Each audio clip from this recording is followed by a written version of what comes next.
Bueno, buenas tardes a todos, a todas. Vamos a comenzar con la actividad del día de hoy, que es esta capacitación sobre fundamentos y mediciones de RNI.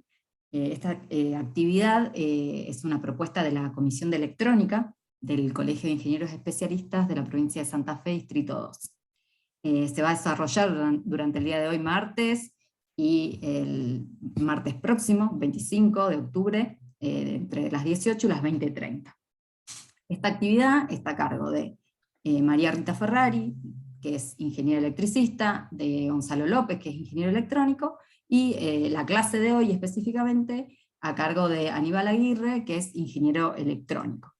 Aníbal, además, es especialista en guerra electrónica y medición de radiaciones electromagnéticas en entornos complejos, asesoramiento en EMI y EMC, es autor de normativas nacionales e internacionales de medición y exposición a campos de radiofrecuencias y microondas en entornos públicos y laborales, autor del mapa de radiaciones no ionizantes de la Ciudad Autónoma de Buenos Aires, profesor de los posgrados de Ingeniería Ambiental y Laboral de la UBA y de la UTN en materia de radiaciones no ionizantes, medición de campos eléctricos y magnéticos de ELF y de radiointerferencias provenientes de líneas de transporte de energía eléctrica y sus estaciones y subestaciones asociadas. Bueno, Aníbal, te doy la bienvenida, y en nombre de la Comisión de Electrónica también te agradezco que junto con María Rita y con Gonzalo hayan aceptado la propuesta de compartir sus conocimientos, sus investigaciones y toda su experiencia profesional en esta actividad. Así que bueno, muchas gracias, y ya podés comenzar con tu presentación. Bueno, gracias. Primero, ¿me escuchan? Para no hablar. ¿Me escuchás? Sí, se escucha ¿Sí? perfecto. Bueno, Sí, sí. gracias. Sí, perfecto. Gracias. Bueno, primero gracias por la invitación. Yo tengo una memoria pésima, pero entiendo que esta charla o similar la dimos presencial hace no sé cuántos años, ahí Rita o Gonzalo se deben acordar. Y yo, más allá de la comodidad de la virtualidad, la verdad prefiero estar ahí, digamos, porque vamos a jugar un poco con algunas cosas y estaría bueno que los interesados puedan meter la mano, preguntar y repreguntar a un ritmo que a veces la virtualidad no permite. Así que, bueno, vamos así y algún día nos podremos ver, no hay problema. Yo soy de los que cree que la ingeniería es práctica. Pero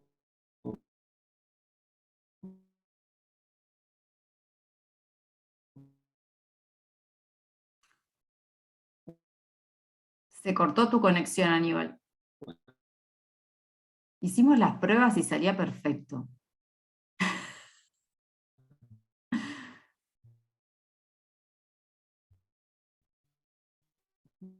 bueno, como tenemos solo 2 horas, a mí me gusta que se presenten, pero no les voy a pedir que cada uno se presente, porque se nos va a ir un montón de tiempo. La presentación es larga, hay práctica, y como nada más que hace 20 y pico de años estoy en este asunto de las radiaciones. Yo empecé con radiaciones ópticas, ¿sí? Con ultravioleta, en el año 97. Sé las partes que en general agradan y cuáles no, y traté de hacer un mix, porque lamentablemente las partes que más les desagradan, que tienen que ver con el ejercicio profesional y las normativas, son las más importantes, porque nosotros nos topamos en el terreno, en el ejercicio, con problemas que vienen de eso, vienen de un problema de desconocimiento de normativa y del ejercicio, más que de la ingeniería técnica de la medición. Pero no obstante, la pregunta no molesta. Y 2 cosas más, por no quiero.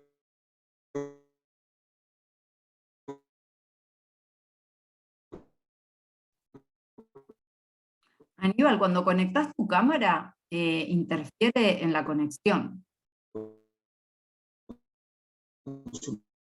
Te sugiero, si la cámara Más tiempo. la Mi cortás. correo electrónico está a disposición del colegio y ahí la apagué la cámara. Perfecto, ahora se te escucha bien. Okay. Ahora se te Así escucha que bien. bueno, sin más, ahí vamos. Esperemos que nos vaya bien, qué sé yo. Mariela, si algo se corta, avísame y nada, y retomamos.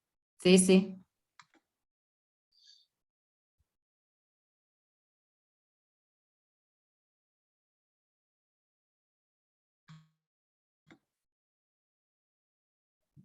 Estamos tratando de compartir.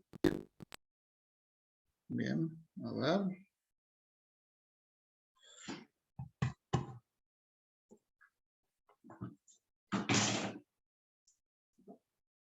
Un segundín, vamos a ver qué pasa ahí.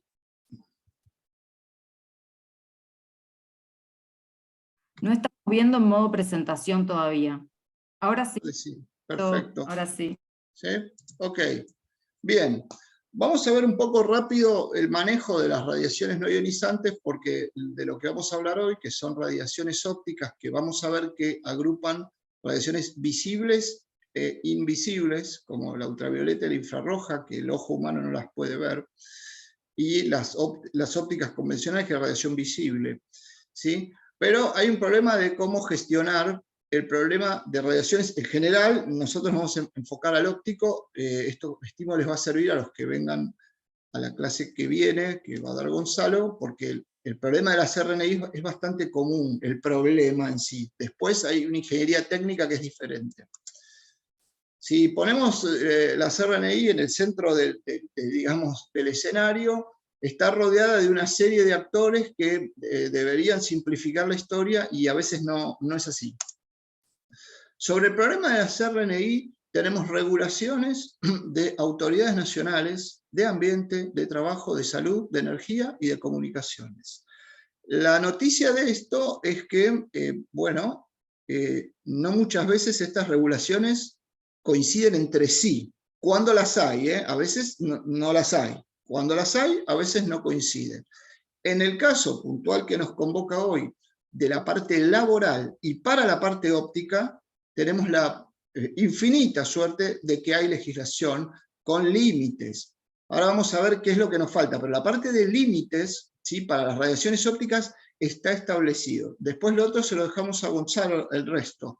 Pero en la parte óptica, para laboral, esto es decir, para el guardavidas que está en la Florida expuesto al ultravioleta, hay regulaciones, pero para doña María que está en la Florida tomando sol, no.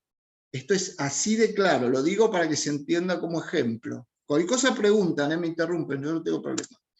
Después tenemos autoridades provinciales, porque fundamentalmente en el campo ambiental, que no es el que nos convoca, pero lo aclaro, el campo ambiental, por la Constitución del 94 el ambiente se trasladó a las provincias. Por lo tanto, muchas provincias, no todas, tienen regulaciones también sobre las radiaciones ionizantes que no coinciden ni entre sí ni con las de nación. Muchas veces, insisto, cuando las hay. Después, no queda ahí, tenemos autoridades municipales que meten regulaciones sobre las radiaciones, que en general no son sobre los límites de exposición, pero sí son sobre los emplazamientos. Con lo cual puede parecer delirante, pero después vamos a hablar de esto, pero una autoridad municipal, ¿sí?, podría condicionar una decisión nacional, ¿sí? Qué sé yo, por ejemplo, si una autoridad municipal condiciona montar una antena, supongamos, de comunicaciones aeronáuticas que pertenecen a la autoridad federal, estaría el condicionamiento municipal afectando las comunicaciones aéreas. Una locura. Bueno, esto pasa, esto sucede, ¿sí? Y bueno, también entonces es otro problema que tenemos. Después, en el caso de las organizaciones, sean públicas o privadas, suele haber un responsable interno de ambiente, de seguridad laboral o de calidad, es decir, alguien que le cae este problema. Esta persona podría tener, como ustedes, algún nivel de formación, aunque sea introductoria a la problemática, o ninguna. Es decir, que esta persona que tiene que lidiar con todas las autoridades que están puestas ahí y todas las regulaciones que están puestas ahí, a la vez no tiene conocimiento, ni él, ni las autoridades, ni nada. Entonces, esto complejiza el problema. Como si esto fuese poco, fundamentalmente las organizaciones privadas, en general tienen algunas certificaciones, desean cumplir con certificaciones supranacionales por un tema de su propia actividad, sea porque exportan algo, porque son una filial de una empresa o de una corporación cuya política interna es certificar, etc. No importa por qué, pero tienen que certificarse, y entonces se someten a los procesos de certificación, que para el certificador siempre es muy fácil porque cobra un montón y lo que hace es exigir el piso normativo local. dice, solo cúmplanme las normas, como si eso fuera sencillo, digamos, ¿no? Entonces acá tenemos otro actor más metido en este problema. Y finalmente, de existir, lo digo así, y esto es de verdad, no es una ironía, hay un consultor externo especializado que se lo llama para tratar de intervenir en todo esto. Bueno, ¿cuál es el problema que tenemos aquí? Si nosotros quisiéramos cubrir, aunque sea con una persona, cada uno de estos, con una, cada uno de estos cargos que está aquí, no nos alcanzaría a nivel país, ¿sí? Es decir, no tenemos 10 expertos en radiación no ionizante para colocar uno en cada lado de estos que están acá. No hay a nivel país. No hay a nivel país. Entonces, mal puedo esperar yo que haya algún sistema de decisiones racionales cuando no tenemos especialistas en ninguno de estos, porque acá no es solo sobre el Estado el tema, no es ninguno de todos estos. En ninguno, ni siquiera el consultor, muchas veces. Bueno, entonces, un problema que en términos de física, ¿sí? De física básica, ¿sí? Que puede ser la física de la electricidad y magnetismo, que ya van a ver con Gonzalo, o la física cuántica, que acá la vamos a ver, pero, digamos, un suspiro nada más, al problema de la física se le suma el problema de que no tengo los actores calificados para estas posiciones. Entonces, tengo un problema difícil rodeado por gente que no entiende del tema. Bueno, ese es el principal problema de la gestión de las radiaciones no ionizantes. Una suerte de teléfono descompuesto, ¿sí? Con un problema difícil de explicar a la vez, ¿no? Bien. Entonces, como cosa básica del ejercicio, hablo en materia de radiaciones, ¿sí? Lo mínimo que yo puedo esperar, ¿sí? Esto sea para un caso ambiental con los impactos o para el caso laboral con los riesgos, es que en la matriz, que ahí pongo una matriz modelo jardín de infantes, ¿sí? Es decir, en el caso laboral, enumeración de riesgos, valoración de los riesgos y la estrategia de salida, porque eso es otra historia, este no es un curso de evaluación de impacto, pero claramente la matriz no es una cosa declarativa solamente. Una matriz, en nuestro caso, ¿no? De riesgos, tiene que tener una estrategia de salida. Yo la armo para concluir algo de allí y proponer alguna gestión de eso. No enumero. Bueno, si fuéramos, aunque sea la enumeración de los riesgos, basta ver matrices de corporaciones muy grandes donde hay cosas muy elementales, como si fuera, no sé, caída, carga de fuego, qué sé yo, y por ahí los tipos, como pasó a mí, es una generadora de campos electromagnéticos de las más grandes del mundo, y en la enumeración de los riesgos ni siquiera está enumerado. No digo que esté mal valorizado, digo que no está enumerado. Bueno, nada, esto es un tema más también de gestión, digo, si nos vamos a meter con las RNI en materia laboral, por lo menos que en la materia de riesgo, si existe alguna de las fuentes que ahora vamos a ver del campo óptico, por lo menos que esté enumerado. Después la valorización, ahí viene la ingeniería técnica. Y luego la parte del conocimiento normativo, porque si yo hago una medición es para comparar contra algo. Bien. Esto simplemente es para poner, es la página de la Organización Internacional del Trabajo, para demostrar o mostrar en realidad que la Organización Internacional del Trabajo tiene publicaciones específicas, ¿sí? Para radiaciones no ionizantes en entornos laborales. Es decir, no es un invento nuestro esto. Es decir, en el mundo hay publicaciones de cómo gestionar, por ejemplo, en el caso de las ópticas, nos llama mucho por la soldadura de arco. Bueno, después vamos a hablar, pero digo, hay publicaciones de qué hacer con la soldadura de arco, por ejemplo. Bien. Este es a izquierda de la línea divisoria, ¿no? Entre las radiaciones no ionizantes y ionizantes, lo que las diferencia es la energía por unidad, es decir, la energía por fotón. Entonces, aproximadamente desde el ultravioleta C, que después vamos a ver qué es, hacia arriba en energía, estos fotones de energía tienen una energía suficiente para arrancar el electrón más débilmente ligado de un átomo, por lo tanto lo ionizan. Si lo arrancan y lo convierten en un electrón libre y dejan el átomo con una carga negativa menos, es decir, quiere decir que ha cargado positivamente, es que lo ionizó.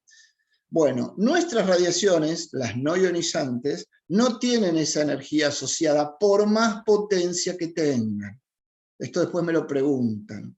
Acá no es un problema de potencia, es de la energía asociada por unidad, ¿sí?, de una cosa que es una partícula de masa cero llamada fotón, ¿sí? Es un concepto complejo de la física cuántica que nos permite ver cómo ¿cómo se llama? La energía se puede considerar como paquetitos de energía que dependen básicamente de la frecuencia, y a frecuencias más elevadas tienen más energía, y eso se demuestra. ¿Por qué? Porque las frecuencias más bajas no pueden ionizar por más potencia que tengan, mientras que las frecuencias más altas, ahí del VC hacia arriba, hacia la derecha del eje, ¿sí?, por más que tengan poca potencia, son suficientes. No estamos aquí de manera presencial, pero cuando pongamos un emisor de ultravioleta C, al instante se huele el ozono.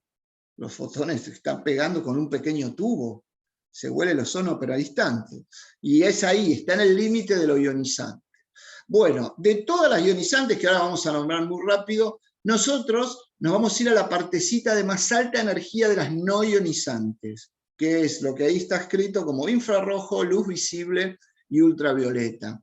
Fíjense cómo la luz visible, que es aquella que puede percibir el ojo humano, tiene un ancho espectral o de energía, que es lo mismo, muy pequeñito. Nosotros vemos muy poco, ¿sí? Vemos el arco iris, es decir, del violeta al rojo, ¿sí? Pero más abajo en energía del rojo, el infrarrojo, no lo vemos, en algunos casos lo podemos percibir en forma de calor, y más allá del violeta, hacia arriba de energía del violeta, no lo vemos, está el ultravioleta, y también lo podemos percibir en verano. Si no me pongo un protector solar, veo que se me enrojece la piel, eso se llama eritema, y eso es porque estoy siendo bombardeado por fotones no de luz visible, sino de luz ultravioleta, que encima es de mayor energía, con lo cual la interacción con el tejido biológico también es más violenta.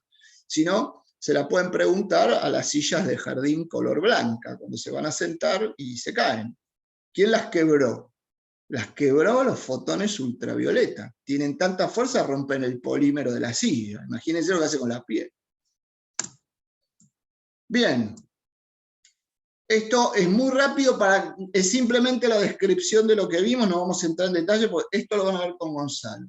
¿Cuáles son las fuentes de radiación ionizante? Por ejemplo, las líneas de media tensión y las centrales asociadas, las estaciones transmisoras de radiodifusión por AM, no el estudio, la estación transmisora, las máquinas de soldadura por radiofrecuencia, se usa mucho para plásticos, para polímeros, plásticos, gomas, ¿sí?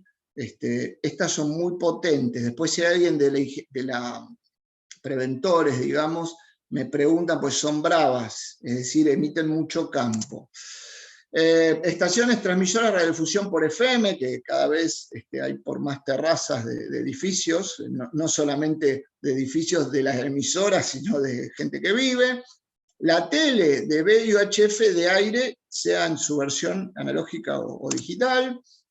Los sistemas de comunicaciones de mano, los handys, en la frecuencia que sea, ¿sí? Toda la telefonía móvil. El 5G ahí está en amarillo, esto no me quiero meter mucho porque no es de este tema, porque en la Argentina se está licitando, no hay servicio de 5G. Las primeras pruebas, yo me di la primera que se puso acá para probar, es para otra clase. Como dato les digo que en energía es bastante menor que la 4G, a plena potencia. Pero ¿qué pasa? Hay una banda en 28 GB, muy polémica, muy interesante, todavía no está habilitado. Es polémica gratis, aclaro. Nada de esto causa todo lo que dicen, pero sigo de largo. Los hornos de microondas, me refiero a esto a la industria, no al de casa. Al de casa hay que cuidarse, digamos, de que esté el burlete de sello bien, y cuidarse de no encenderlo vacío. Vacío no, porque no tiene dónde disipar la energía, la tira para afuera. Ojo. Bueno, los sistemas de radar en todas sus utilizaciones son fuentes de radiación no ionizante, todos los radioenlaces de microondas para comunicaciones, ¿sí? Y aquí vamos a lo nuestro. Fuentes diversas de radiación infrarroja, visible y ultravioleta. Coherente, que es un láser, ¿sí? El láser Es un dispositivo que tiene una generación mediante un fenómeno cuántico que es un decaimiento sincrónico de electrones que permite que la luz, digamos, se concentre en ese modo, en ese puntito que nosotros vemos cuando es visible. El láser no necesariamente es rojo, digamos, ¿sí? No necesariamente es visible. Los láseres de uso real son invisibles, puntualmente son infrarrojos, desde el láser para depilar hasta para cortar un caño. El láser puede cortar un caño, imagínense lo que hace con un brazo. El láser es un bisturí. El punto rojo del bisturí no es el que opera, es simplemente un marcador para ver dónde está el haz infrarrojo que no se ve. En la depilación pasa algo similar, ustedes van a ver un láser rojo, pero es simplemente para apuntar, digamos, la energía que va a matar el folículo, o que intenta quemar el folículo, es infrarroja, es un láser pulsado infrarrojo ahí en los 860 nanómetros. Bien, las computadoras personales son una gran fuente de radiación no ionizante, no viene al caso. Otra historia para nosotros, equipamiento de tecnología médica, es decir, hay equipamiento de tecnología médica, recién nombré el bisturí. Hay equipamiento en el ultravioleta, por ejemplo, para dermatología, porque nos ayuda a ver los hongos de la piel, porque estos fluorescen. Ahora después vamos a hacer una pequeña practiquita de eso. ¿Sí? Hay equipamiento de eso, y hay, por ejemplo, para los niños, lo vamos a ver, ustedes van a ver en algunas incubadoras una luz azul, que tiene que ser luz azul, no ultravioleta. Si hay un ultravioleta hay que matarlo al que lo hizo. Entonces una luz azul, no solo de color azul, lo que se denomina luz azul, que ahora lo vamos a ver también, que lo que hace es romper la molécula de la bilirrubina, ¿sí? Para que el chico que está físicamente, se lo ve muy amarillento, ya mi ictericia, pueda, con la molécula rota, la pueda eliminar por la orina. Eso viene en los neonatos, lo van a ver en las incubadoras, eso.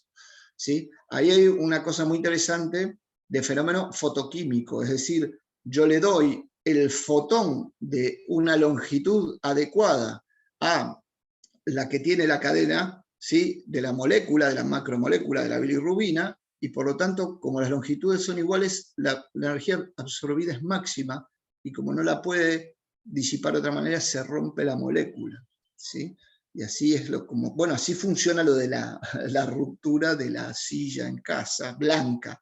Si yo tengo una silla negra, probablemente no pueda apoyar el trasero por el calor, pero eso es absorción infrarroja. Si yo pongo una silla blanca, no me quemo el trasero, pero se quiebra la silla porque absorbe el ultravioleta. Por eso los cables de la calle son negros. ¿Por qué son negros si se recontracalientan? Pues si fueran blancos se quebrarían. ¿Por qué? Porque un fotón ultravioleta tiene una energía varias veces superior a un fotón infrarrojo. Preferimos el calor que no romperlo, digamos. El resonador magnético, que es un gran invento, y después estas cosas que están enumeradas aquí, que están en un gris, ¿sí? Las camas solares, no recomiendo ir a ningún tipo de cama solar. La depilación láser, que serviría en ciertos casos, ¿sí? En ciertos casos me refiero de vello, de piel, de ese juego vello-piel. Ahí está, por láser y por luz pulsada intensa. La luz pulsada intensa es un poco menos violenta, también es un poco menos eficiente, pero es menos violenta en cuanto a la energía asociada. Es un disparo muy parecido al flash de una discoteca, digamos, por es una palabra nueva.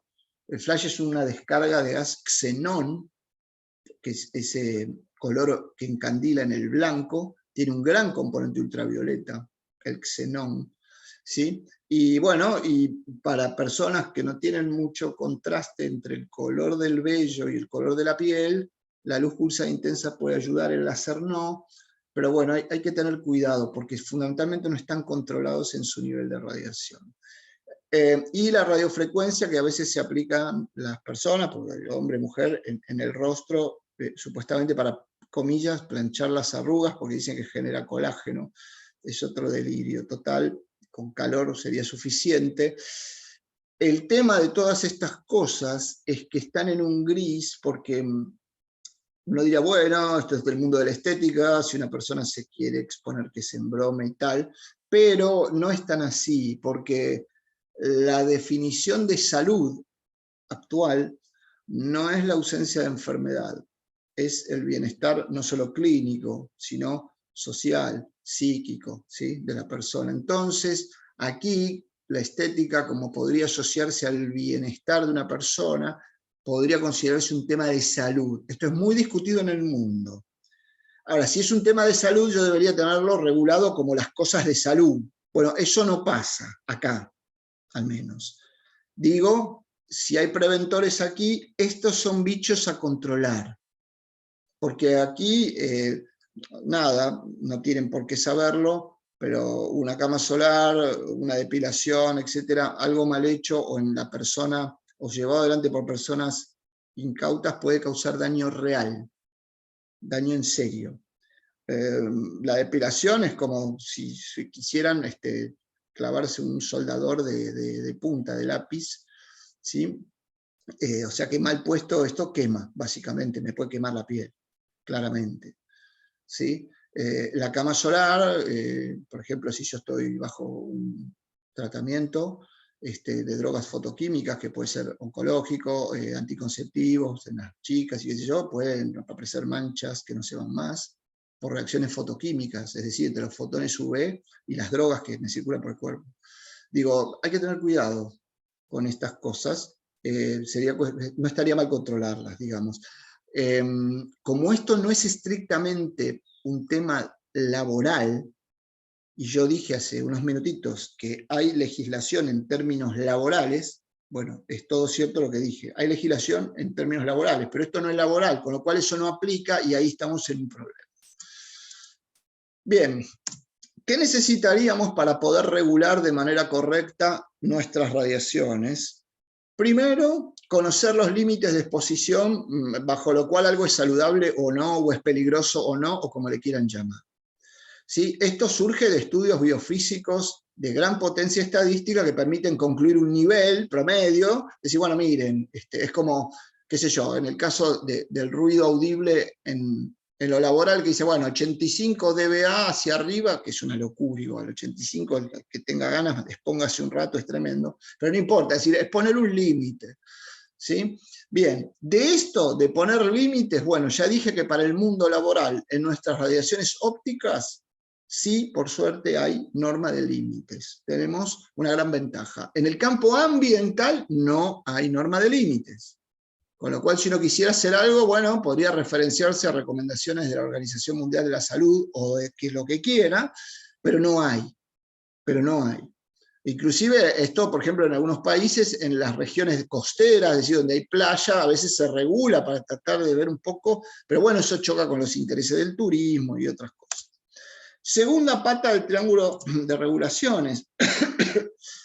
Yo debería tener protocolos de medición que permitan verificar los límites que hallé antes, porque si no, ¿cómo los controlo?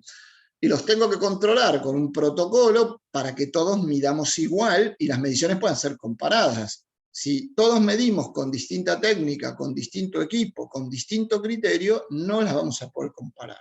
Para que eso no suceda, se generan protocolos de medición. Esto va para cualquier cosa en realidad, ¿no? Porque la idea es que se puedan comparar inclusive no solo entre distintos consultores, sino a lo largo del tiempo. Bueno, ¿tenemos normas de medición? No. Para nuestras radiaciones ópticas, para las de Gonzalo, se lo preguntan a él. Pero para esto no hay. Y este es otro problema enorme, porque voy yo, mido algo y viene otro profesional con otro criterio tan válido como el mío, o más, tal vez, y mide distinto, porque nadie le dijo cómo medir. ¿Y qué es cómo medir? Mire, usted tiene que medir con un equipo tal, calibrado bajo esta norma, puesto a tanta altura, puesto a tanta distancia, dejarlo tanto tiempo, o sea, hacer un algoritmo muy claro del procedimiento a seguir para que el valor que uno registra sea comparable. Bueno, no hay. Entonces, hace un rato dijimos que no había profesionales. Ahora, como si fuese poco, no tenemos cómo medir.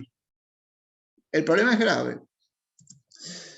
Y lo tercero son tener normas que regulen las condiciones para emplazar las fuentes. Esto, que acá está puesto muy alegremente, muy académico, tiene problemas graves en la vida práctica. ¿Por qué? Porque a veces, en ausencia de las otras dos patas del triángulo, o de las dos puntas del triángulo, lo único que hay son normas que regulan condiciones de emplazamiento. Por ejemplo, en el caso de las antenas. No se puede poner una antena en tal lado. Pero si yo no la pongo en ese lado, el hospital que está enfrente no tiene señal y hay gente internada, por ejemplo, por dar un ejemplo. Hay ejemplos peores, ¿eh? No se puede poner en un parque una antena porque afecta a la continuidad del paisaje. Bueno, cuando una señorita a las 8 de la noche va cruzando, se siente amenazada, va a querer llamar a la policía por teléfono, no tiene señal. Y esto ha pasado, tristemente. Entonces, digo, nada, la idea de las normas que regulen los emplazamientos es un tema. En el campo industrial, esto en general no se utiliza porque las fuentes se emplazan donde van a cumplir su función. ¿Sí? Yo pongo un emisor UV para, por ejemplo, no sé, desinfectar algo, para curar un polímero. Por ejemplo, si ustedes van al dentista, les pone un emisor UV para curar el polímero que les va a tapar el agujero en los dientes, digamos, ¿sí? Así se curan los polímeros también, que a veces son recubrimientos, se cubren con esto, se usan en técnicas de Magnaflux, etc. Pero el emisor no se pone en función de afectar o no a una persona, sino en función de cumplir una actividad en el proceso industrial. Por lo tanto, en la parte industrial, esta pata no tendría tanto sentido. En el mundo ambiental sí, y a veces trae problemas. Bien, vamos a lo nuestro. Tenemos una norma bastante evolucionada del año 2003, que es copiada de una norma americana, ¿sí? Que fija toda una serie de límites, ¿sí? Para exposiciones a radiaciones no ionizantes en general y para nuestro caso, para las ópticas en particular, en el campo laboral. Esto existe y está en vigencia. ¿Qué es lo que pasa con esta norma? Por razones que desconozco, porque yo la verdad no estuve allí, esa norma nunca terminó, no derogó un decreto del año 79, muy conocido por todos ustedes probablemente, el decreto 351, que es muy criticado por todo el mundo y demás. Realmente, a ver, el decreto 351 es pésimo y tal, pero realmente es muy malo, pero puesto en los ojos del año 79, realmente era de avanzada. ¿Por qué? Porque era un decreto, sí, de riesgos laborales, que ya en el año 79 consideraba las radiaciones no ionizantes. En pocos lados del mundo pasaba esto. Si la Argentina tiene un decreto que para el entorno laboral, estoy diciendo, en el año 79 sacó un decreto que lo considera. Las consideraciones las vamos a ver, son malas, no está bien hecho, pero al menos figuraba. En el año 2003 esto se quiso ayornar, copiando una norma americana, no estaba mal la idea, pero el 351 se derogó parcialmente. Por ejemplo, aquí debe haber varias personas que han medido o saben de qué se trata, medir tanto el ruido audible, ¿sí? Como la iluminación, con el famoso, en un caso, sonómetro, no decibelímetro, sonómetro o medidor de nivel de presión sonora, pero no decibelímetro, o el luxómetro. Bien, bueno, esos dos límites vienen del 351, no fueron derogados, por ejemplo. No fueron, siguen corriendo porque no se derogaron. O sea que el 351 no se derogó. Bien. Y acá lo tenemos para charlar un rato en la parte de radiaciones no ionizantes. Los voy a leer porque es interesante. Fíjense estos dos puntos que saqué del 351. En los lugares de trabajo en que exista exposición intensa a radiaciones infrarrojas, no define qué es intenso, se instalarán tan cerca de las fuentes de origen como sea posible pantallas absorbentes, cortinas de agua u otros dispositivos apropiados para neutralizar o disminuir el riesgo. ¿Qué riesgo? Bueno, una declaración de intenciones, que no está mal, pero escapa a lo que es el espíritu de una norma que es regular. Esto no regula nada, ¿sí? Existe exposición intensa a radiaciones infrarrojas. Si yo no defino un límite, que es lo que estaba en el triángulo, en la punta, ¿qué es intenso? Bueno, esto está en vigencia. Vamos abajo. No termina aquí, ¿eh? En los trabajos de soldadura u otros, que otros no sabemos, que presenten el riesgo de emisión de radiaciones ultravioletas nocivas. ¿Cuáles son las nocivas? En cantidad y calidad se tomarán las precauciones necesarias. ¿Cuáles son? Es decir, no sabemos los trabajos de soldadura u otros, no sabemos qué riesgo es el que tiene que presentar porque no hay un límite y tampoco sabemos cuáles son las precauciones a tomar. Es decir, no sabemos nada. Lo único que dice aquí, básicamente, es que el que escribió esto sabe que existían radiaciones infrarrojas que pueden hacer mal en un límite que no lo aclara, y que existían radiaciones ultravioletas que podían hacer mal en un límite que no lo aclara y que hay que cuidarse. Una suerte de consejo, si se quiere. Insisto, no está mal para el año 79, por lo menos pusieron algo, pero no ayuda a nadie.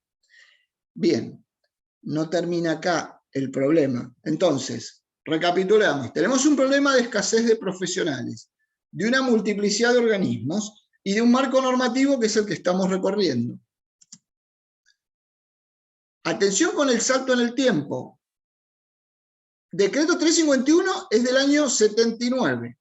Pasamos una norma del 2003, que ahora la vamos a trabajar un poco, y pasamos al 2009. Esto es lo último. Fíjense aquí, ¿sí? Por ejemplo, podemos elegir varios. Vamos al punto 93, ¿sí? Que es el primero que está acá abajo de la sombra. Dice, en caso de existir fuentes generadoras de radiaciones no ionizantes, por ejemplo soldadura, que puedan generar daños a los trabajadores, ¿están estos protegidos? Es una pregunta.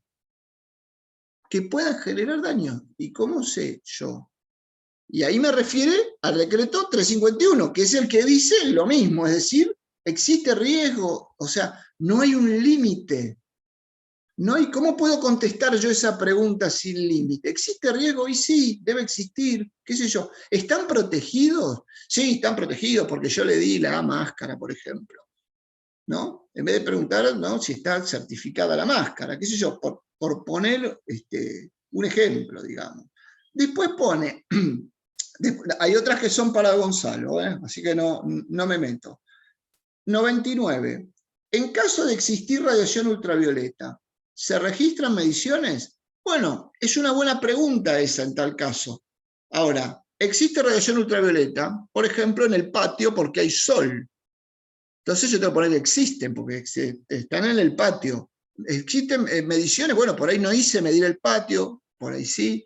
Ahora, si yo pongo que tengo radiación ultravioleta, porque ahí en el patio hay sol, viene la persona de la superintendencia y me dice, usted debe medir porque declaró que tiene. No, vos me estás preguntando si hay radiaciones, no si son nocivas, si hacen mal. O sea, no hay un crico. Al no haber un límite, sonamos. Ahora, ¿qué es lo peor de todo esto? Que hay un límite. Ya lo vamos a ver. En el año 2003 se fijó un límite. Pero estas preguntas del 2009 no tienen en cuenta esas regulaciones del 2003. ¿Sí? Esto ya lo vamos a ver. Digo, no ayudan las preguntas, no ayuda el marco normativo. La buena noticia sería, ¿están consideradas las radiaciones en el marco normativo? Sí, están consideradas. Pero claro, al no tener mucha experticia, como se dice ahora, la cosa está abordada de una manera vidriosa, para ser suave. Vamos al 2019, no terminó acá. Este es tremendo, ¿eh? Este es el más moderno y el peor de todo. Fíjense la consideración que hace del agente de riesgo de la radiación ultravioleta. ¿Sí? Atención. Dice, estarán obligados a inscribirse, si este es el registro como de enfermedades,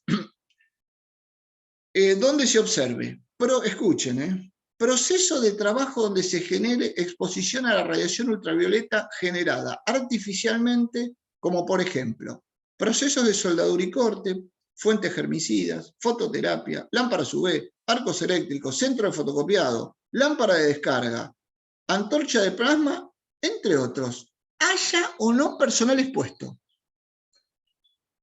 Atención con esto. Atención con esto.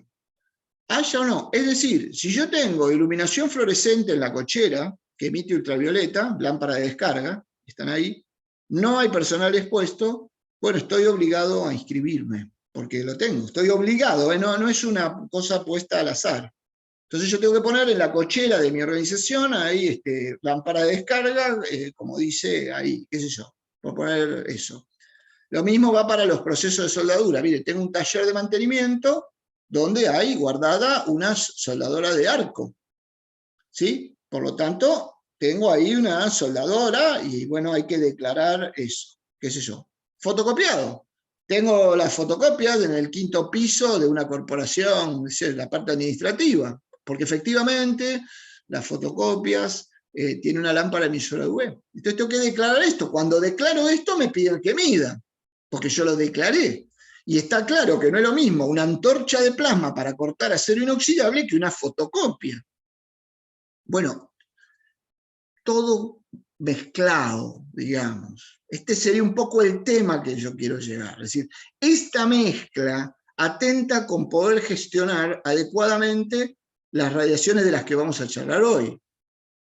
Insisto, por un lado el recurso humano, por el otro el marco normativo.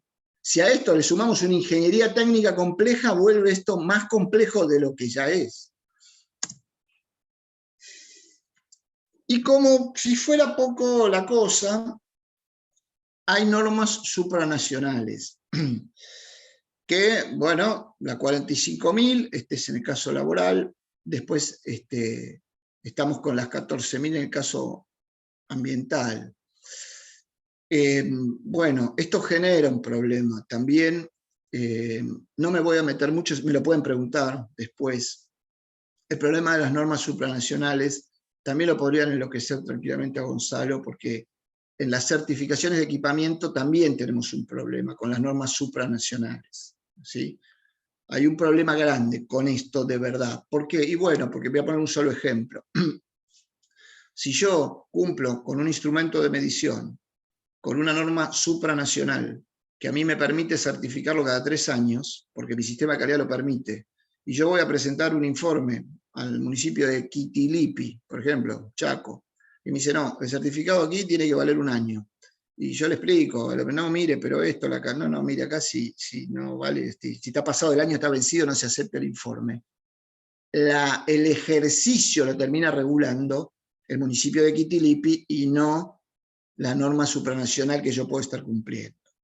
Esto es un temón, ¿no? Lo estoy planteando, no estoy opinando, estoy simplemente mostrando. Con esta norma pasa un poco lo mismo, ¿no? Queremos certificar, ¿sí?, calidad laboral, calidad ambiental, etc. Bueno, el piso de la certificación es el cumplimiento de la normativa local vigente, y la normativa local vigente es lo que acabamos de ver. Es decir, que cumplir eso es un desafío ciclópeo para tratar de entrar en esto. ¿Sí? Nada, lo cuento. No soy un académico, digamos, 20 y pico años de ejercicio de la profesión en la calle, digamos. Esto es un problema, es un problema. Bien, vamos a nuestras radiaciones. Se denominan ópticas a las radiaciones que tienen estas energías. Las energías del infrarrojo, ¿sí?, que son de menor energía, le siguen las del visible y le siguen las del ultravioleta. Acá tenemos un poco distribuido, ¿sí?, el espectro de estas radiaciones, que está, si uno lo ve, digamos, está un poco al revés, ¿sí?, de la curva de antes, que estaba energía creciente. Acá está al revés, ¿sí? La energía en el primer gráfico crecía hacia la derecha y acá crece hacia la izquierda, ¿sí? Bien. En cualquier caso, lo que tenemos es la parte visible, es lo que ve el ojo humano promedio, que es el arco iris que tienen ahí. Nosotros empezamos a ver del rojo al violeta. Por dos cuestiones. La primera, de comodidad de mostrarlo o de manejarlo, ¿sí? Y la segunda, porque este parámetro al que me voy a referir ahora es muy importante. A estas radiaciones no se las denomina por su frecuencia, como son las radiaciones de frecuencias más bajas, ¿sí? Radiaciones de frecuencia más baja, por ejemplo, de frecuencia industrial, van a decir, esto es un campo de 50 Hz. En la telefonía móvil, esto es un campo de 2.6 GHz. Bueno, se refieren, ¿sí?, a esas radiaciones por su frecuencia. Aquí se refieren por un parámetro, ¿sí?, que en vez de ser temporal, es un parámetro espacial denominado longitud de onda, que está directamente relacionado con la frecuencia. Pero ¿qué sucede? El número que resulta de longitud de onda expresado en 10 a la menos 9 metros, en nanómetros, es mucho más cómodo de manejar que el número que sería en frecuencia, que daría un número altísimo, ¿no? Miles de millones de millones de millones. Entonces, cuando yo hago la conversión, mediante la velocidad de la luz, caigo a un número nanométrico amable, que son los números que ven ahí. Y segundo, esta longitud en nanómetros me da una idea de cómo es la expresión espacial de estos paquetes de energía, ¿sí? Y ese número dimensionalmente es real. Por ejemplo, si algo tiene, por ejemplo, un fotón ultravioleta, 400 nanómetros, ¿sí?, va a pasar cómodamente por un agujero de 800 nanómetros, que puede ser un agujero de un tejido de una sombrilla berreta, por ejemplo.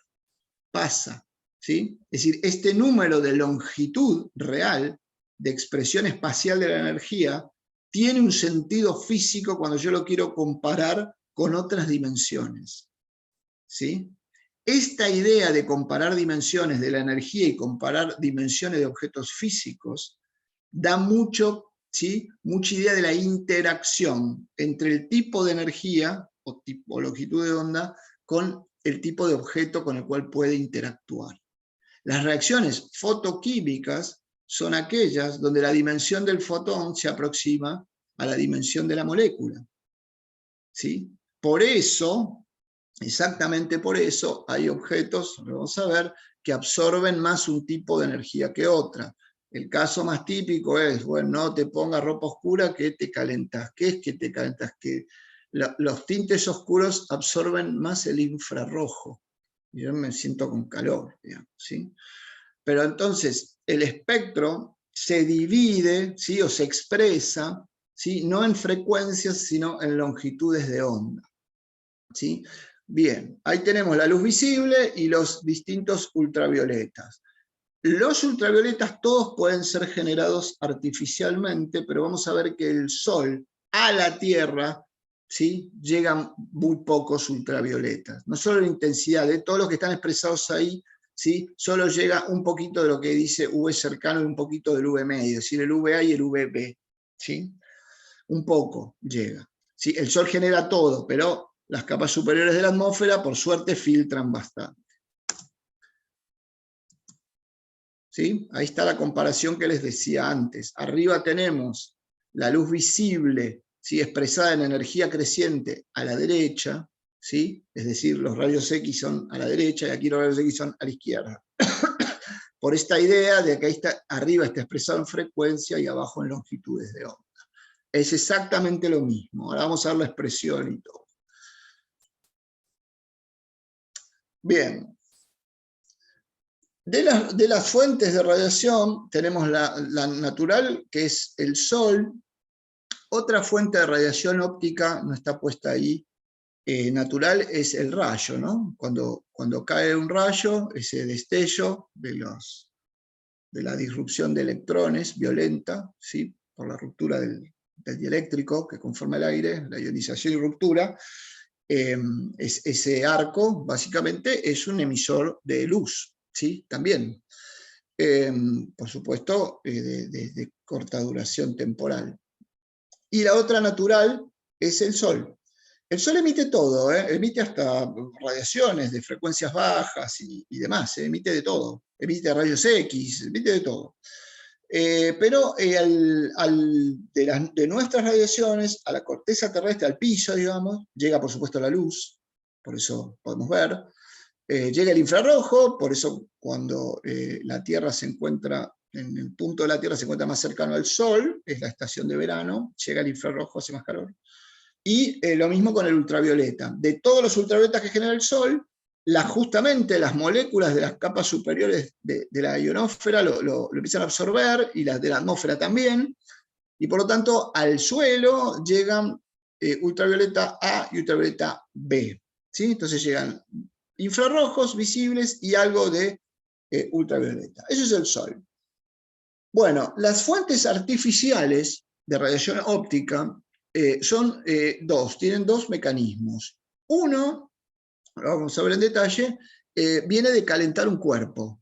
¿Sí? Si yo caliento un cuerpo, y lo caliento y lo caliento cada vez más, en un momento esa energía que le doy se transforma en luz, sea invisible o visible.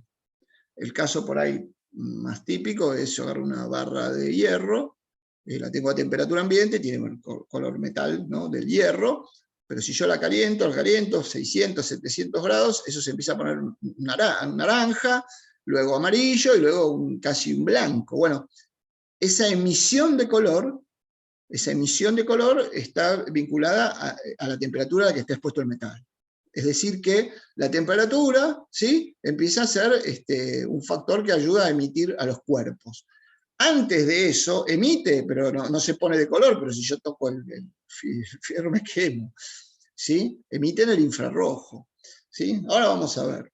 Y después, el otro sistema de emisión, también cuántico, el primero se lo denomina la teoría del cuerpo negro, de Max Planck, digamos, y la otra es la emisión cuántica. ¿Qué es la emisión cuántica? Es la emisión que se produce cuando yo a un átomo, para hacer la forma más fácil, si le doy energía para intentar alejar electrones de su núcleo, ¿sí?, no importa si son los más cercanos o los más lejanos, le doy energía para alejarlos.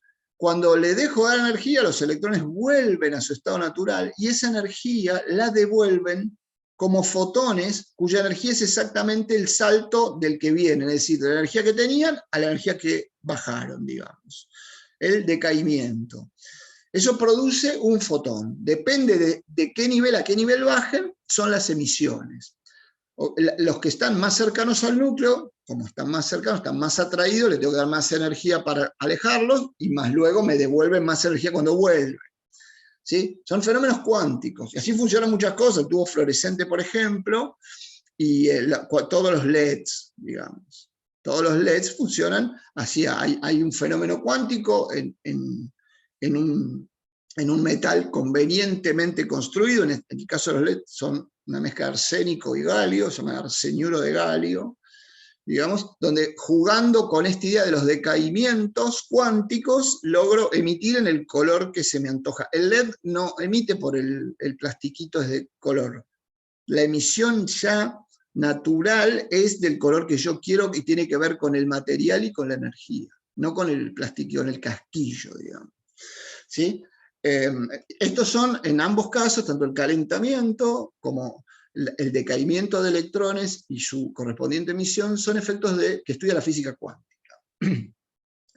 Bueno, de todo esto que sucede, el ojo solo ve una parte, que es donde es sensible, los famosos conos, bastones, o sea, la parte biofísica del ojo. ¿Sí? Solo ve eso. Después lo otro está sucediendo allí, pasa, pero no lo veo. ¿Sí? Pero está sucediendo. Eso ahora lo vamos a ver en la práctica. Bien, entonces, la emisión de un cuerpo, aquí tenemos una curva de cuerpos al que lo voy calentando. ¿Sí? Fíjense, las temperaturas son muy altas, ¿sí? 3000 Kelvin son 3270 grados, es enorme, ¿no? Estamos hablando de cosas muy calientes, como una estrella, como qué sé yo. A medida que yo aumento, ¿sí?, la temperatura del cuerpo, fíjense que no solo aumenta la intensidad de radiación, sino que la campana se va corriendo a longitudes de onda más pequeñas.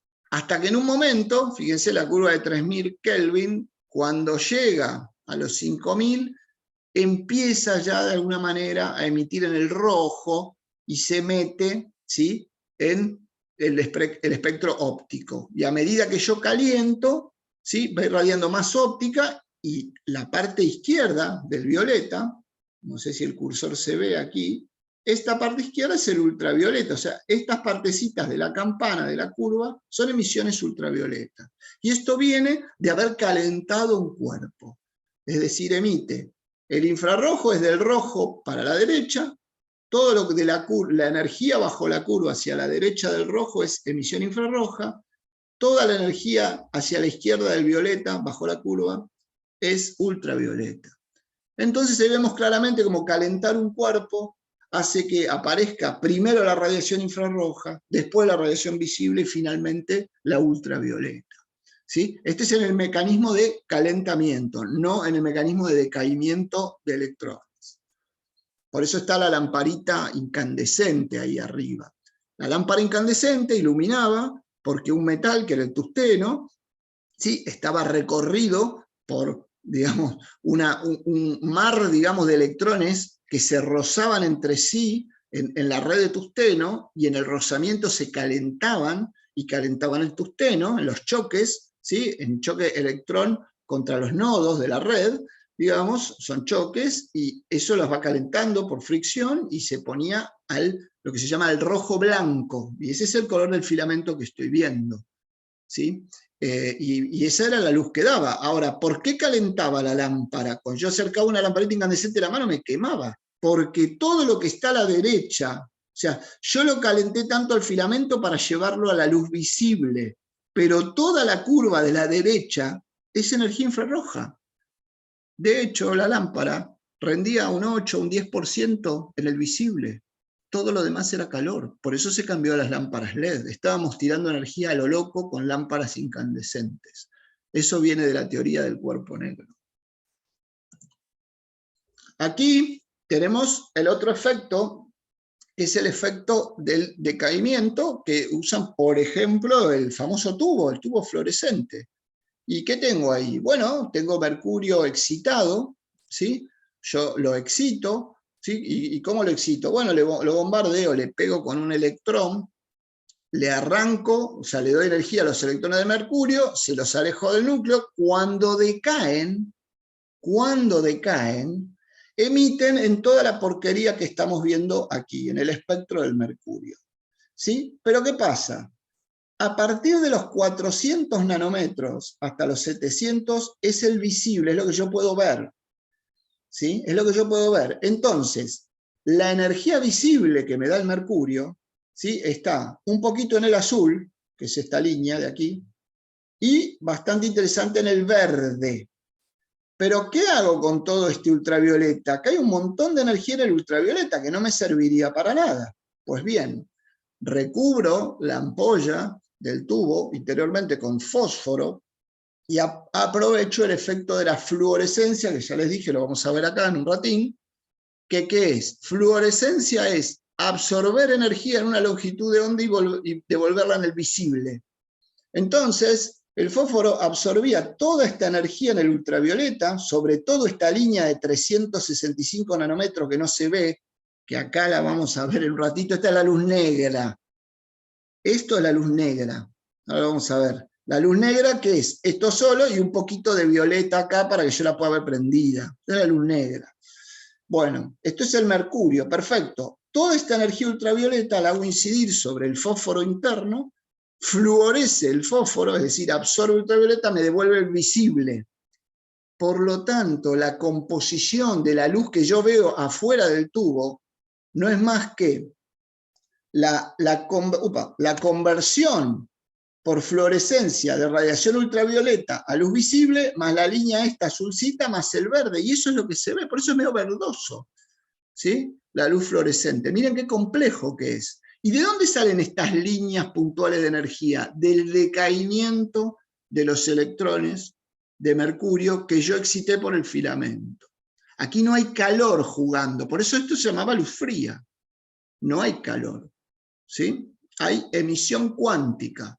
Los LED no tienen este principio de bombardeo, es decir, de impactar con un electrón. Es otra cosa, que tiene que ver con la barrera de potencial. No lo vamos a hablar aquí, ¿sí? Cuando yo uno dos materiales, ¿sí? Con distinto grado de contaminación, entre ellos se genera un efecto cuántico llamado barrera de potencial, ¿sí? Bien, Entonces, este es el otro fenómeno, y esto se usa aún.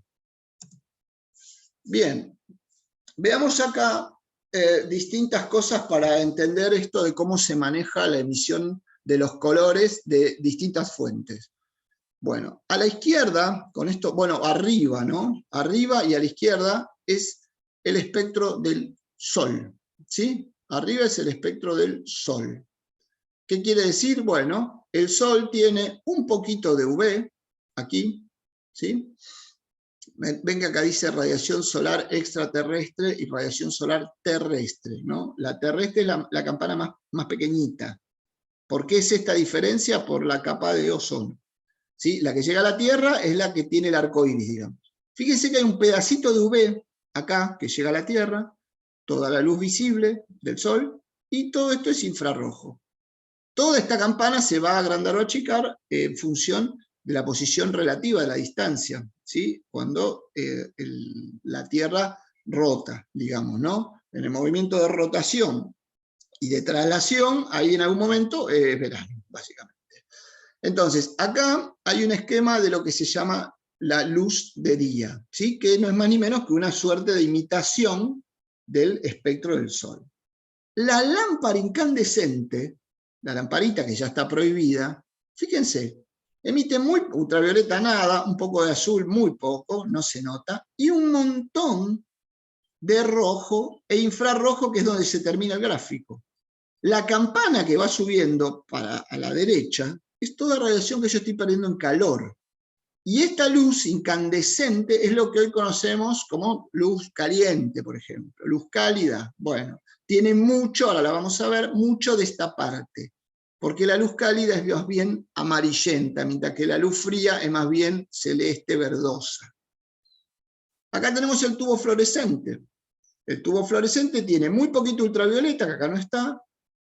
En el verde, una línea interesante, una línea finita en el naranja, esto celeste, ¿sí? Este es el tubo fluorescente. Ahora, esta energía viene buena parte de la fluorescencia. Esta es la lámpara halógena, es decir, que es una ampolla con un gas de los halógenos. ¿Se acuerdan los halógenos? Flúor, cloro, bromo, yodo.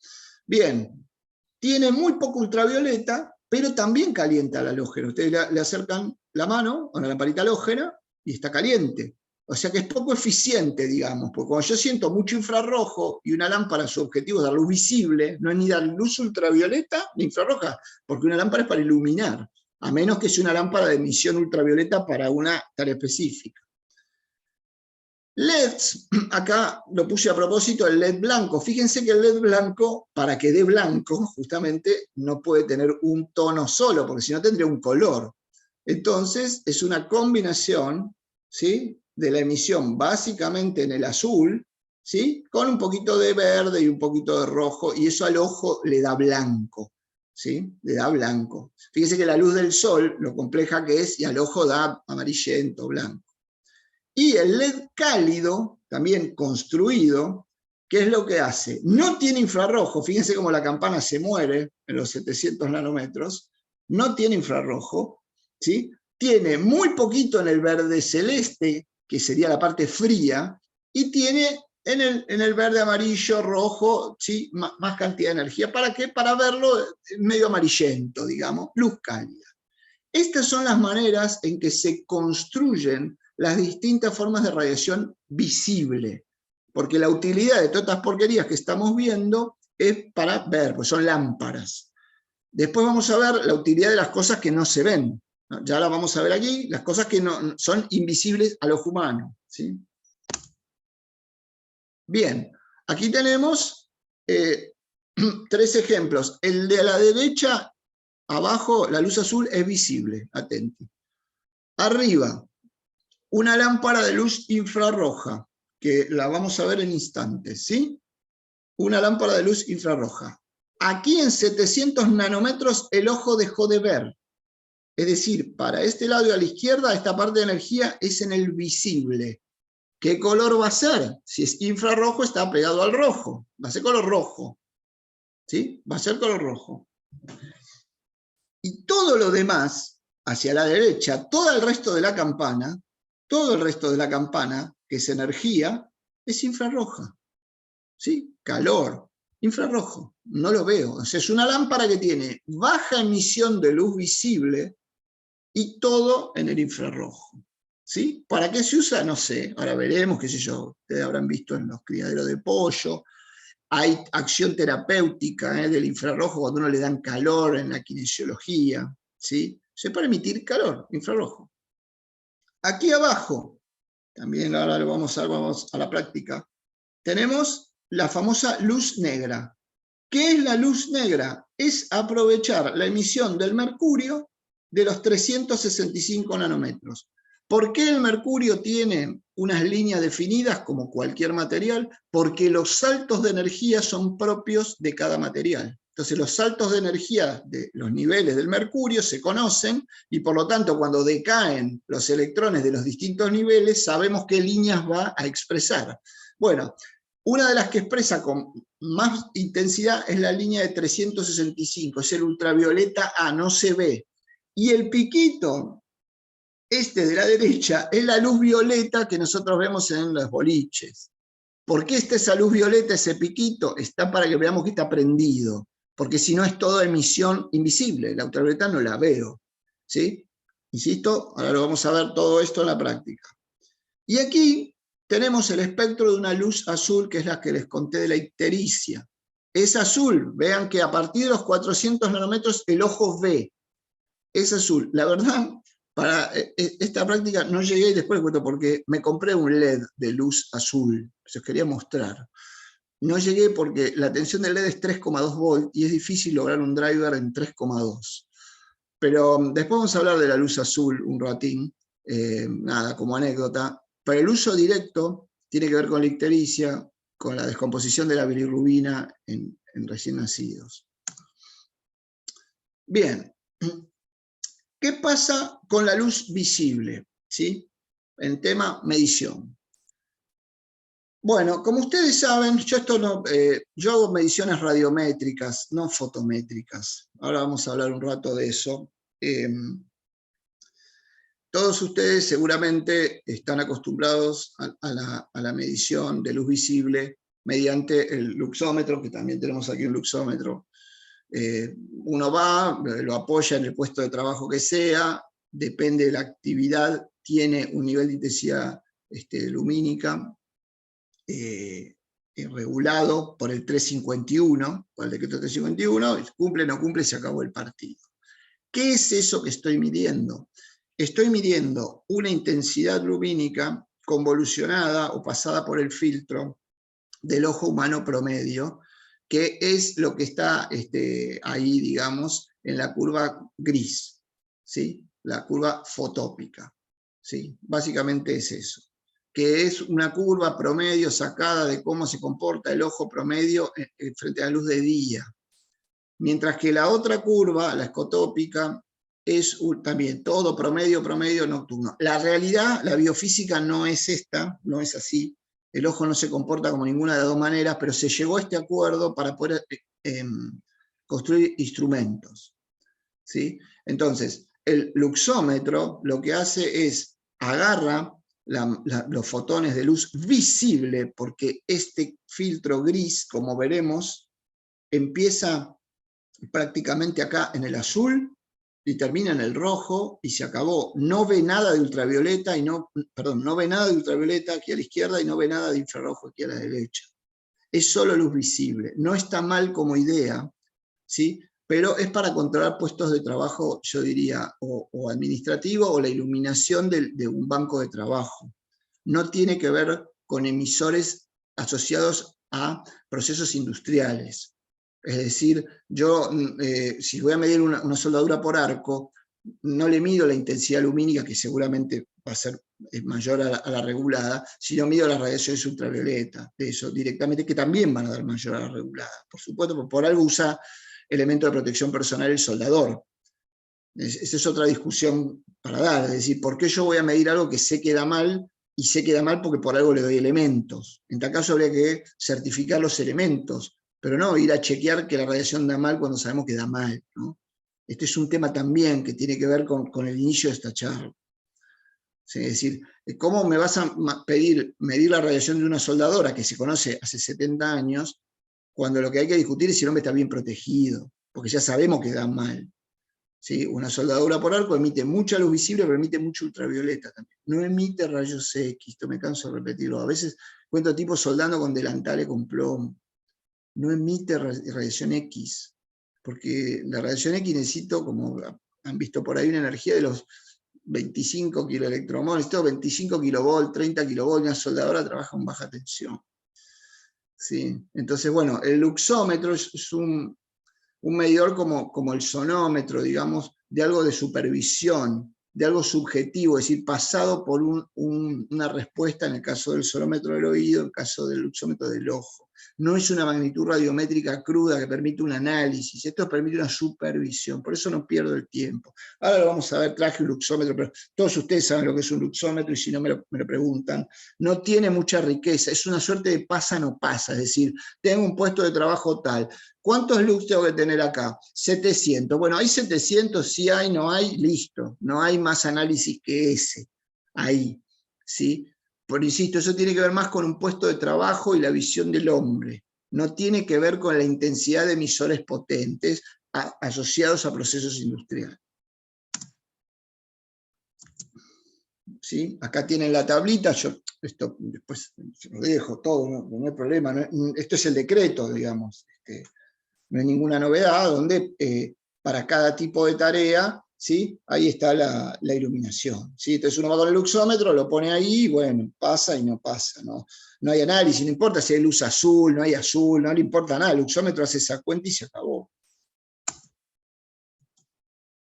Bueno, esto es la famosa depilación láser, es un emisor pulsado infrarrojo, obviamente esa luz que se ve es una luz, digamos, visible. Una cama solar, otra vez, la luz que se ve es una pequeña luz visible que emite el tubo, pero la energía potente de eso está en el ultravioleta. Sería deseable que esté en el ultravioleta A, pero en general no. Para hacer más rápida la exposición, lo sacuden con ultravioleta B y la gente se puede lastimar, digamos. Es un bicho al que no habría que visitar, digamos. Ya hay que cuidarse del sol, cuya intensidad de radiación es baja respecto de esto. Imagínense esto. Aparte me lo pego al cuerpo, miren la almohada. Y esta es el niño con luz azul, ¿no? Por la ictericia. Esto tiene digamos, un uso bastante más noble. Hay que asegurarse que esa lamparita que está allí, esta creo que es una Philips, sea de luz azul. Es decir, tenga el espectro que ahí vimos, para tener esta función que está ahí. En 459 nanómetros, que es muy cerca del color azul, se verifica la absorción de la bilirrubina. ¿Sí? Bueno, entonces, si yo me construyo un dispositivo que irradie, que hoy con LED se puede sintonizar bien la luz, que irradia ahí en la luz azul, de lo que lo estoy iluminando al niño, buena parte de esa energía va a ser absorbida por la bilirrubina y la molécula se va a romper y la van a poder eliminar, digamos, que es la idea, ¿no? Bien, vamos a hacer un recorrido rápido por las tres radiaciones, porque la verdad me quiero ir a la práctica y siempre se corta. Bien, vamos un poquito de repaso. Las radiaciones ópticas son las tres que vimos, ¿sí? Puede ser coherente o no, es decir, radiación abierta de una lámpara o radiación puntual de un láser, ¿sí? Algunas emiten las tres radiaciones, ¿sí? El sol, la soldadura, emiten las tres, ¿sí? Como la frecuencia, esto es un resumen de lo que hablamos, como la frecuencia es muy elevada, se caracteriza esta radiación por la longitud de onda, cuyo cálculo está ahí, que usualmente se expresa en nanómetros o en micrómetros en el caso de la infrarroja, pero en general en nanómetros. ¿Sí? Bueno, acá está este resumen de que esto viene de las leyes de Planck. ¿Sí?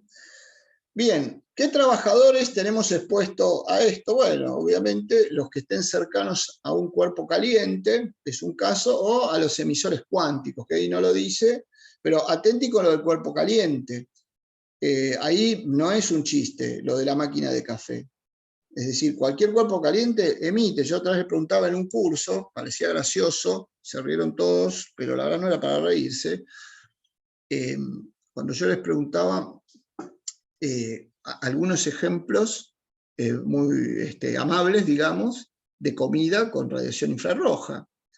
Y uno saltó y dijo el pollo al espiedo, bueno, por ejemplo, es un caso. ¿Sí? Yo tengo una pantalla de emisora infrarroja y el pollo que pasa a cierta distancia, y el otro es el cordero a la cruz, digamos. Yo tengo un foco, ¿sí?, de calor, que es el fuego, lo tengo a cierta distancia, y ahí tengo emisión infrarroja sobre el costillar, digamos. ¿Sí? Bueno, y acá va lo mismo. Es decir, una persona que trabaja en un alto horno, para todo el mundo está claro que está expuesto a una radiación infrarroja todo, y está reprotegido. Si alguna vez fue un alto horno, la gente que toma la muestra de rabio y de la colada va súper protegida. Ahora, el tipo que labura a 20 centímetros un horno de pizzería, también está expuesto a una fuente de radiación infrarroja porque es un cuerpo caliente, como vimos hace un rato. Y a ese nadie lo protege con nada, digamos, ¿no? Digo esto porque en un entorno de exposición laboral a la radiación infrarroja esto juega, digamos. ¿Qué efectos trae esto? Porque todo lo que hacemos nosotros, hacemos una matriz de riesgo, tiene que ver con la potencial enfermedad profesional. Eso es lo que protegemos, digamos. Por eso estamos estudiando esto. Bueno, la radiación infrarroja evidentemente quema, lesiones, bueno, en fin. Toda la parte expuesta del cuerpo, fundamentalmente los ojos y la piel, son susceptibles a las radiaciones ópticas, las tres. A la visible también. Pónganse a mirar si quieren, no sé, un cartel de estos nuevos de estacionamiento o la luz de la policía y van a ver lo que le hacen los ojos. Digamos, la radiación visible también puede hacer daño. ¿Hay límites para esto? Sí, ahí están. Hoy lo hablamos temprano, qué norma de límites había.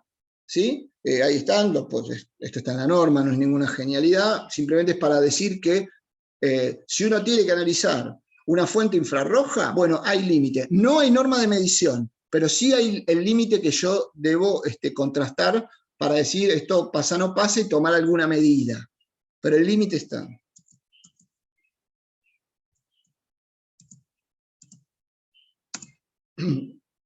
Vamos primero con la luz no coherente, ¿no? Con lo que no es láser. ¿Qué trabajadores están expuestos? Y bueno, todo el mundo está expuesto a la luz. ¿Sí? ¿Cuáles son los efectos asociados? Daño, puede quemar la piel a gente que es hipersensible, y hay reacciones fotoquímicas, ¿sí? A la luz visible también. No es que porque es visible y estamos habituados no haga nada, digamos. ¿Hay valores límite? Sí, hay valores límite. Atente acá lo que dije. Hay valores límite en la 295, pero están vigentes los valores límites del luxómetro del decreto 351. Y por lo tanto, como es más viejo, se está usando eso. ¿Sí? Acá yo les pongo el valor que está en la 295, pero insisto, se está usando porque no se derogó la parte de intensidad lumínica del 351. Aquí, en la 295, no están las magnitudes fotométricas, es decir, los lux, está la magnitud radiométrica, es decir, la densidad de potencia, que es lo que hacemos nosotros. ¿Sí? Bueno, eso tiene más riqueza, pero el otro tiene más simpleza. ¿Sí? Bueno, acá esto está copiado de la norma. ¿Sí? Hay límites para luz azul, que es la que vimos de la ictericia, y límites para luz visible en general.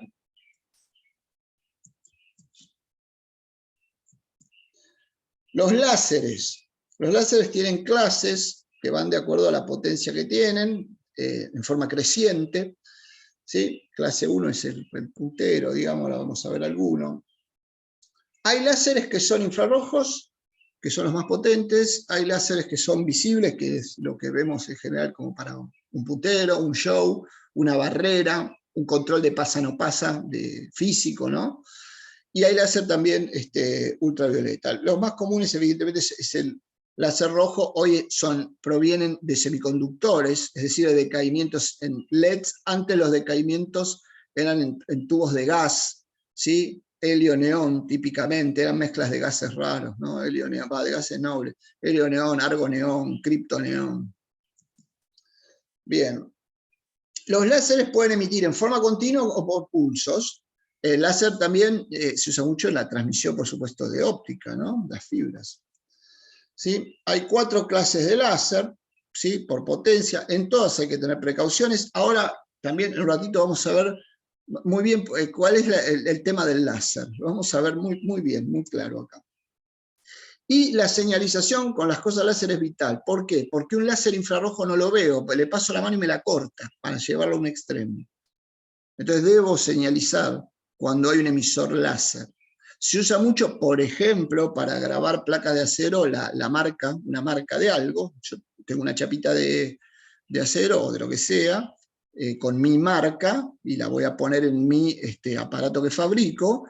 Ese grabado es con láser, es infrarrojo. La persona que opera eso debe tener gafas, etc. Ahora vamos a hablar de eso también. Bien. Bien, los efectos asociados, bueno, nada, son lo mismo, pero vamos a ver que es peor porque está concentrada la energía, ¿sí? Es decir, ahora vamos a ver esta idea de la concentración, lo vamos a ver en la práctica, por eso me apuro, porque si no me quedo sin práctica. Hay valores límites, yo acá se los pegué, no vale la pena, simplemente para decir, acá en Argentina, esto no está traído de afuera, hay valores límites para un láser pulsado y para un láser continuo, esto está de la norma, no es un invento mío. ¿Sí? Fíjense los nanómetros para láser de distintos colores y los infrarrojos allí. Bueno. Y vamos al ultravioleta. ¿Sí? El ultravioleta está dividido, el espectro ultravioleta, en 3 tipos de ultravioleta por energía creciente. El UVA tiene menos energía, le sigue el UVB y le sigue el UVC. Cada uno tiene un límite de longitudes de onda. Ninguno se ve, porque empiezan todos después del violeta, son ultravioletas. ¿Sí? A excepción del Sol, que tira ultravioleta A y B, todo lo demás UV viene de fuentes artificiales. ¿Sí?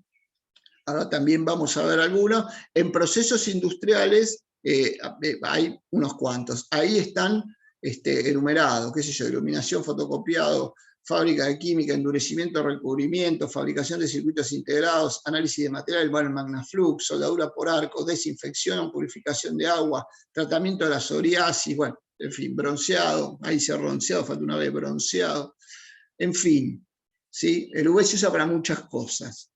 Hay que tener cuidado cuando las fuentes son intensas. También esto va para el sol. Hay muchos trabajadores expuestos al sol, no solo el guardavida, la gente que trabaja en el mundo rural está expuesto al sol, la gente del mundo de la construcción está expuesta al sol, la gente mucha gente del mundo de la naviera está al sol, ¿sí? O sea, atención, hay muchos trabajadores al sol. A veces siempre pongo el mismo ejemplo que se ríen todos, las modelos que hacen presencia en la playa están trabajando, están expuestas al peor sol, periodistas, gente de la televisión que cubre la temporada y demás, está expuesta, bueno, hay mucha gente expuesta al sol, ¿sí? Y el sol, ahora vamos a verlo también en la práctica y acá, digamos, si yo no me cuido, los valores que pone el sol en los meses de verano exceden los límites regulados, ¿sí? Entonces, como para cualquier agente que da más de los valores regulados, yo tengo que usar elementos de protección personal. Así como el soldador usa la careta, los guantes, todo eso, una persona expuesta al UV solar, digamos, debe usar los correspondientes elementos porque si no se va a tener un daño. Bien. Bueno, los efectos están en la piel y en los ojos. El eritema es el enrojecimiento de la piel, que todos vemos en verano cuando no nos cuidamos, digamos, no nos ponemos la crema antes de ir a la playa y estamos todos rojos, decimos, uy, me quemé todo. Bueno, eso es el eritema, el enrojecimiento de la piel. Es el más tranquilo de los efectos, porque el peor es el cáncer, ¿no? Los melanomas malignos. Melanoma maligno, el 40% de las detecciones son muerte. Es la única radiación no ionizante asociada a la muerte. Es la única, a la causa real. Esto no es una teoría, una polémica, no. Está asociada a la muerte. Es decir, la radiación ultravioleta, que paradójicamente es muy fácil y barata de parar, es la que más mata. Y mata mucho, ¿eh? Y mata feo, porque el desarrollo de la enfermedad con el melanoma es muy duro. Realmente es muy duro, no se lo deseo a nadie, es tremendo. Entonces, y es fácil. Y los trabajadores en general se resisten bastante a usar los elementos de protección, porque en verano usar una camisa, aunque sea de tejido UV y todo, con los puños cerrados, es incómodo. Las gafas, a muchos no les gusta usar, los sombreros o cascos no les gusta. ¿Sí? Todos los elementos de protección contra el ultravioleta son, comillas, molestos, entonces no los usan. Bueno, y créanme que, así como en el ruido audible, los daños sobre todo el sistema del oído, ¿no? Yunque, martillo, etcétera, son irrecuperables, los daños que provoca el UV sobre la vista son irrecuperables. Y bueno, mucha gente expuesta que trabaja en minas, y eso es tremendo.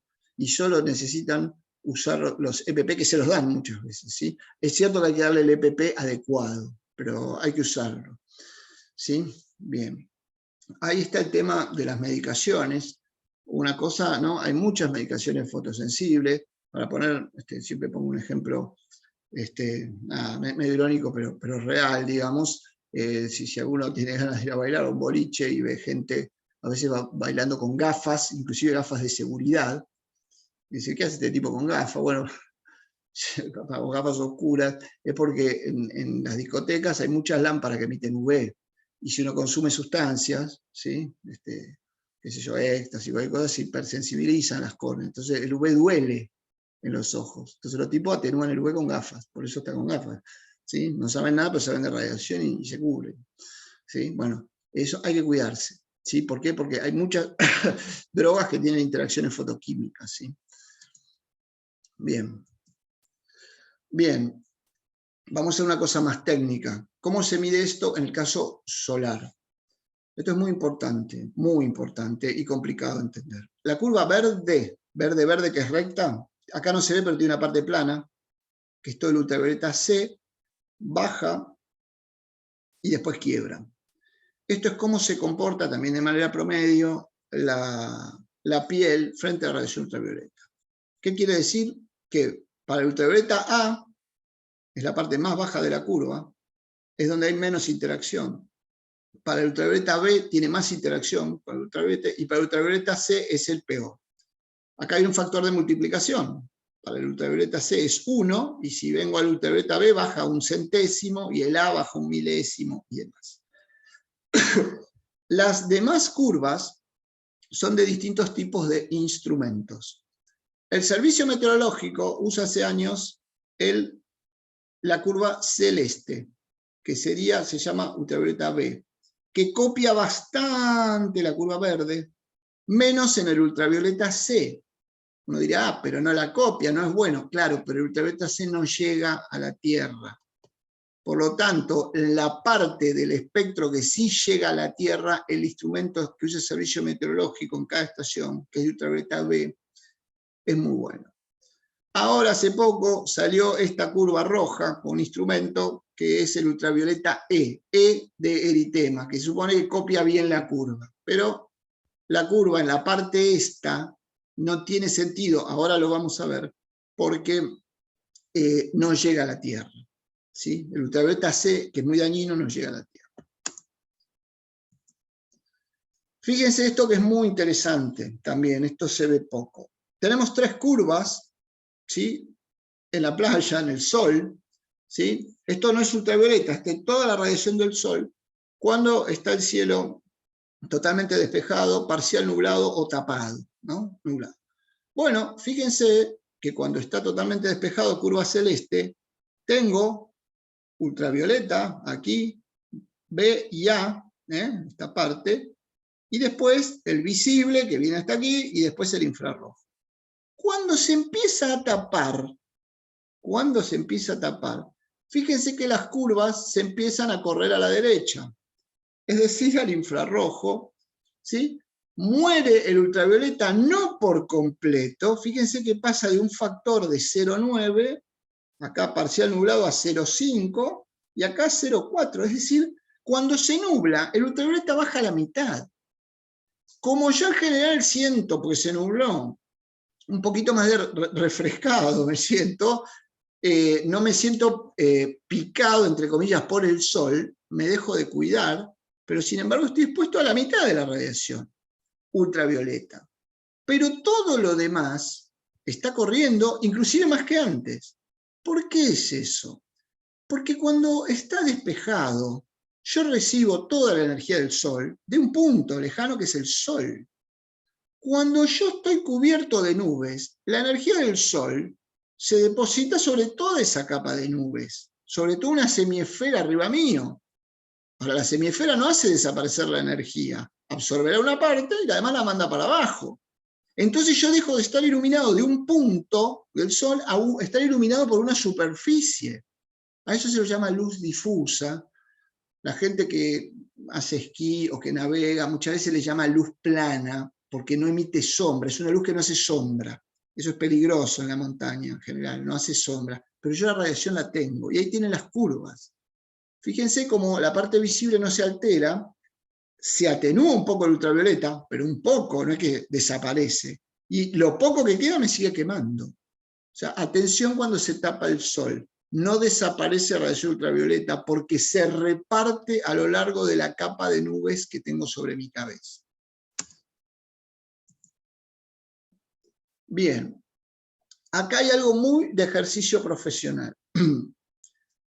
A la izquierda, la curva roja es la energía ultravioleta del Sol, no es toda la energía solar. Estamos viendo la ultravioleta. Fíjense que en 400 empezó a ver, y acá no llegamos. Estamos en 380, todo ultravioleta. Esta es la parte del Sol que llega, ¿sí? Es decir, que una parte hay interesante de ultravioleta A y después, a medida que se achica la longitud de onda, cae. Bien. La curva verde es como responde el cuerpo humano, la piel, al ultravioleta, ¿sí? Es decir, que sobre esta parte de la curva roja que va decayendo, tengo esta respuesta de la piel. Y sobre esta parte de la curva roja que aumenta, tengo una respuesta de la piel en oposición. Es decir, que por suerte la piel absorbe menos donde hay más sol. O sea, tengo una protección, ¿sí? La curva azul es la convolución, que es lo que se llama el espectro eficaz, que es un símil de la curva fotópica en el visible que me daba los lux. Es un símil. O sea, es una magnitud fotométrica, si queremos, compensada, ¿sí?, contra el espectro solar. ¿Sí? ¿Por qué está este espectro eficaz acá horrible, que es esta convolución? Porque la tabla que ponen en la norma es de irradiancia efectiva, que es el espectro eficaz. Por eso está puesta ahí. Y a la derecha tengo un instrumento, la respuesta de un instrumento de los que se venden por Mercado Libre, etcétera, que tiene mucha gente. Claramente, la forma en que responde este instrumento, fíjense que es muy amplio, esto es todo el UVB y el UVA completo, casi plano. Y el espectro eficaz está un poquito acá en el ultravioleta B y después decae.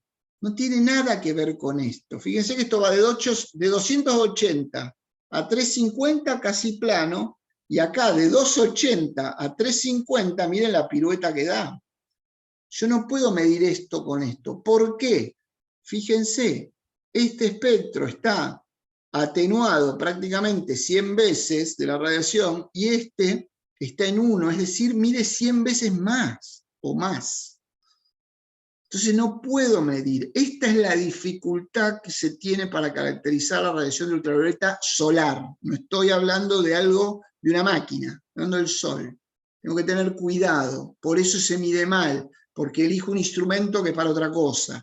Ahora, estos instrumentos de estos sensores planos son muy baratos, pero me dan cualquier cosa. Tengo que saber frente a qué fuente me estoy parando, ¿sí? Por eso estas curvitas de acá que son molestas de entender, ¿sí? Es el cruce entre cómo responde la piel, que es la verde, a lo que pone el Sol, que es la roja. Y acá tienen la tabla, está en la norma, que está, como ven, en irradiancia efectiva. ¿Qué es efectiva? La curva que les mostré recién, la convolución del espectro solar con la respuesta de la piel. Bien, está puesta en esa medida. Y aquí lo que está en rojo marcado, para que tengan una idea de un valor, qué sé yo, si yo me voy a Vladimir en enero, un día despejado, a la 1 de la tarde, mido en irradiancia efectiva y voy a obtener 10 microwatts por centímetro cuadrado. ¿Sí? Voy a la tabla que me da la norma y me dice que a piel desnuda, es decir, sin protección, yo podría estar expuesto solo 5 minutos. Y está claro que ninguno de nosotros va a estar 5 minutos en Vladimir.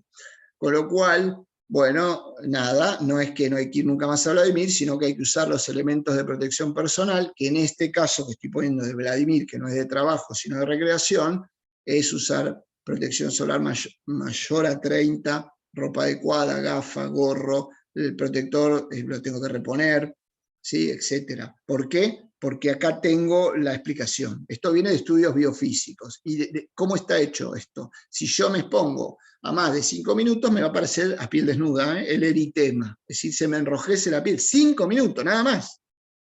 Yo voy, me pongo 5 minutos, con el cielo despejado, todo esto, pasa esto. ¿Sí? Bueno, nada. ¿Qué hago? Antes de subirme a la lancha, en la estación fluvial, me unto con el protector, me pongo la gafa, son todos los chicos, ¿no? La gafa, el gorro, etcétera, etcétera. ¿Sí? Bien. A ver. Me voy a adelantar porque si no tenemos práctica. Esto es una medición de un horno de fundición en el infrarrojo. ¿Sí? Muestro esto porque en general es raro.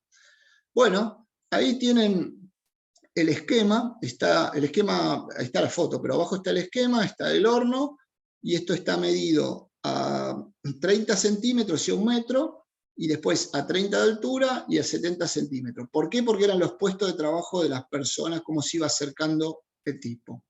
¿Sí? Ahí está en la tablita lo que se midió, la densidad de potencia medida, y ahí están los límites de exposición dependiendo del tiempo en que tipo está operando.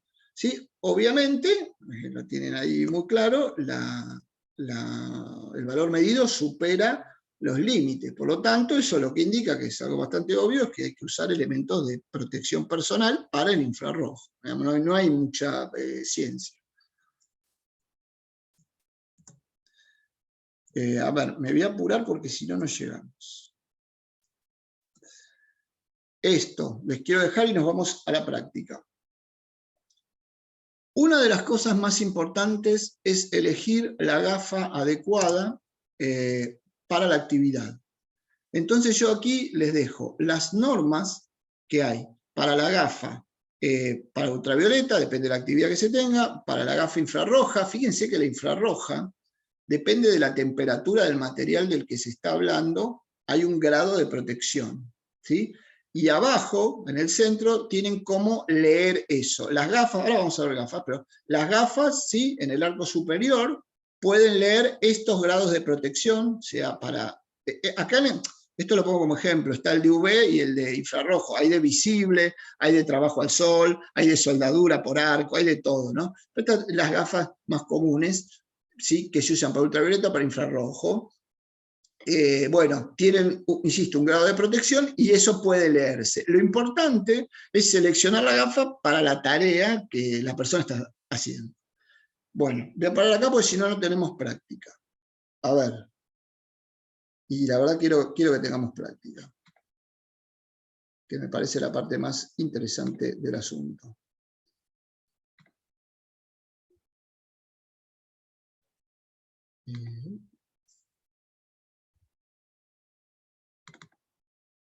¿Se ve, Mariela? Sí, se ve. Bueno, Gonzalo, ahí vamos. Sí, se ve bien. Perfecto. Se ve bien. Vamos a encender un emisor ultravioleta. ¿Sí? Vamos a ver si esto funciona. ¿Y cómo se ve? Y a ver, vamos a poner un poco de luz. Aquí. Vamos a poner un poco de aventura a esto. A ver.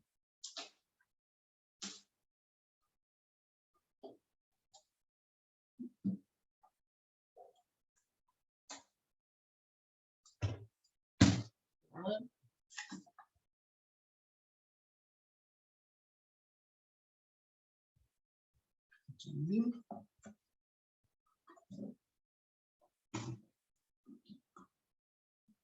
Vamos a hacer mejor así. A ver. ¿Cómo vamos a ir? Mejor. Bueno, tenemos un emisor ultravioleta. tenemos a 30 centímetros un medidor de densidad de potencia radiométrico, ¿sí? El microwatt por centímetro cuadrado. Ese emisor que está ahí está emitiendo luz ultravioleta y luz visible en el violeta para que veamos que está prendido, ¿sí? Claramente, si yo acerco mi medidor, ¿sí? Tengo más energía en función de la potencia. Acordamos que va al cuadrado esto. Veamos un poco, ¿sí?, cómo funcionan distintos tipos de gafas para el ultravioleta, ¿sí? Lo que tengo aquí, esta es una gafa certificada de las 3 letras M para trabajo al sol. Es decir, una persona que tiene que poder ver en el visible y tiene, como verán, un tonalizado. Veamos. Aquí hay un sensor. Vamos a ver cuánto atenúa nuestra gafa certificada. Bastante bien, mire, pasamos de 20 y pico de microwatts a 5. Aquí tengo una gafa, que es la que me dan cuando voy a cualquier empresa, que es una gafa para material particulado.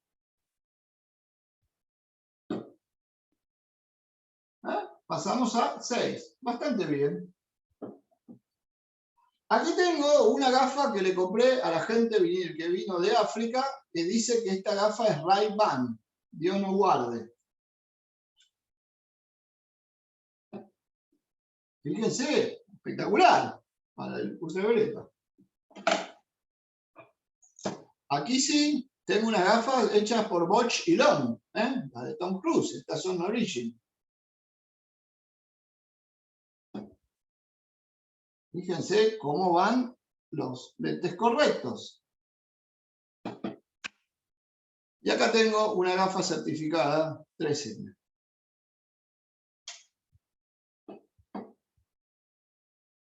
¿Sí?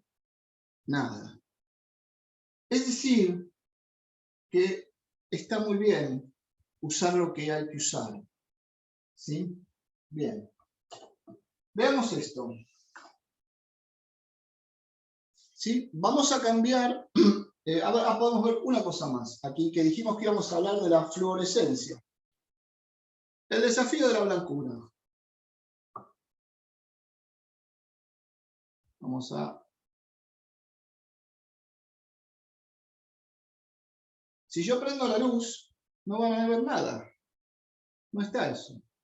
Si yo apago, miren, eso es el efecto de la fluorescencia. Es absorber el ultravioleta para devolver en el visible. Esto se usa para el desafío de la blancura, la camisa blanca y todas esas cosas, ¿sí? Ese es el efecto de la fluorescencia. Vamos a cambiar de emisor y vamos a ver cómo se comportan nuestras gafas para el emisor, ¿sí? Para otro emisor. Bien, veamos.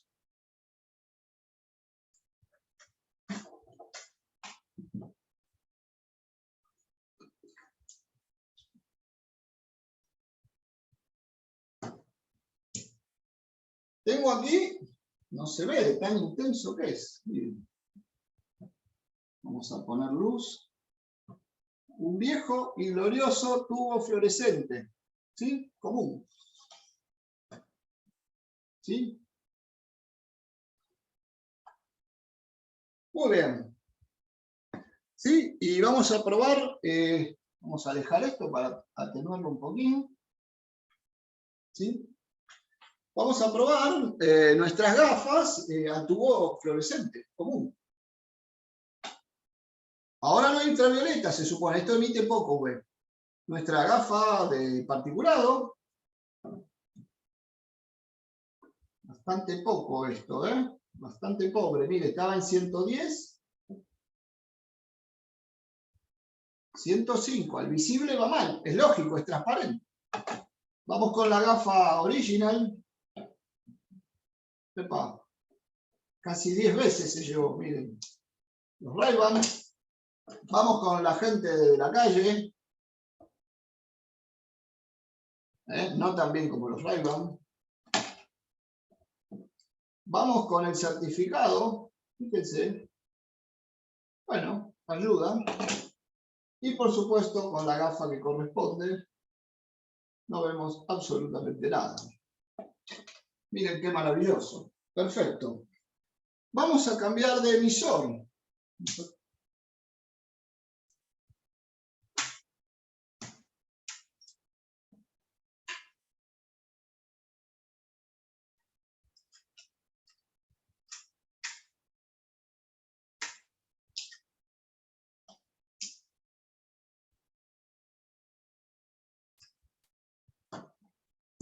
Bueno. Lo que ven ahí es un tubo germicida. Está emitiendo ultravioleta C. No me ven a mí, pero yo me voy a poner las gafas porque es fatal. Y el olor a ozono que hay es impresionante. ¿Cómo emite esto? Bien. Fíjense una cosa, ¿no? Ahora vamos a ver cómo las gafas atenúan o no. Acá tengo un luxómetro común y silvestre. Y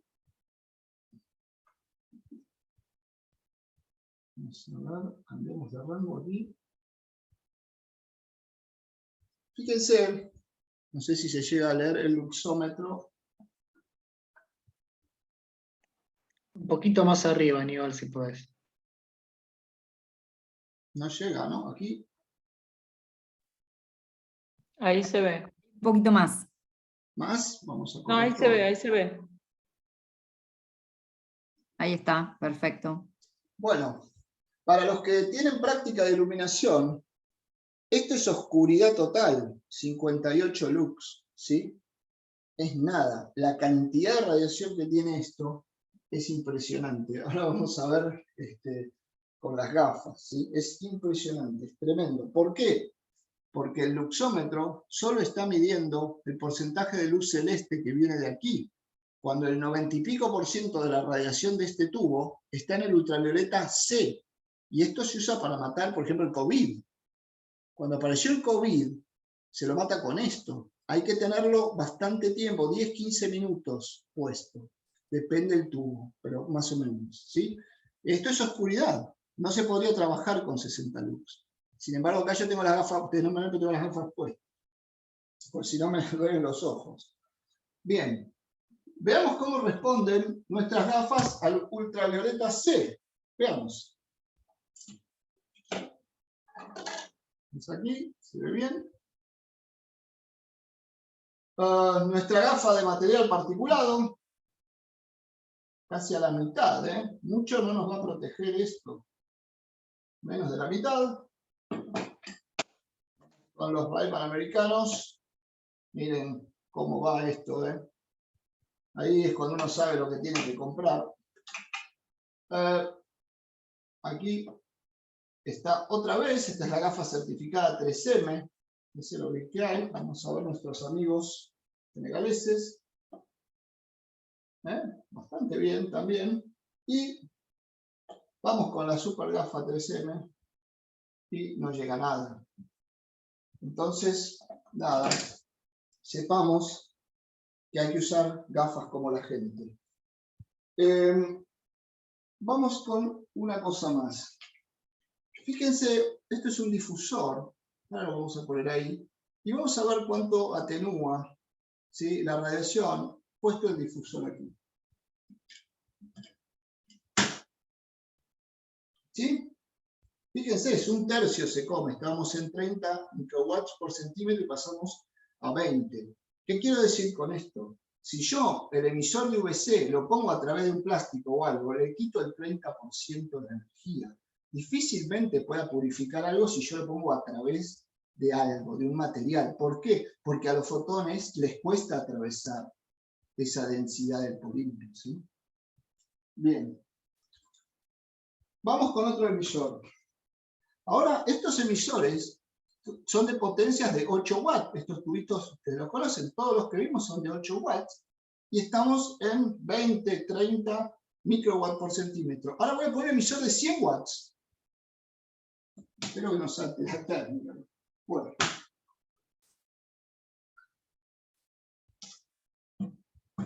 Vamos con nuestro querido emisor de 100 watts extraído de un criadero de pollo.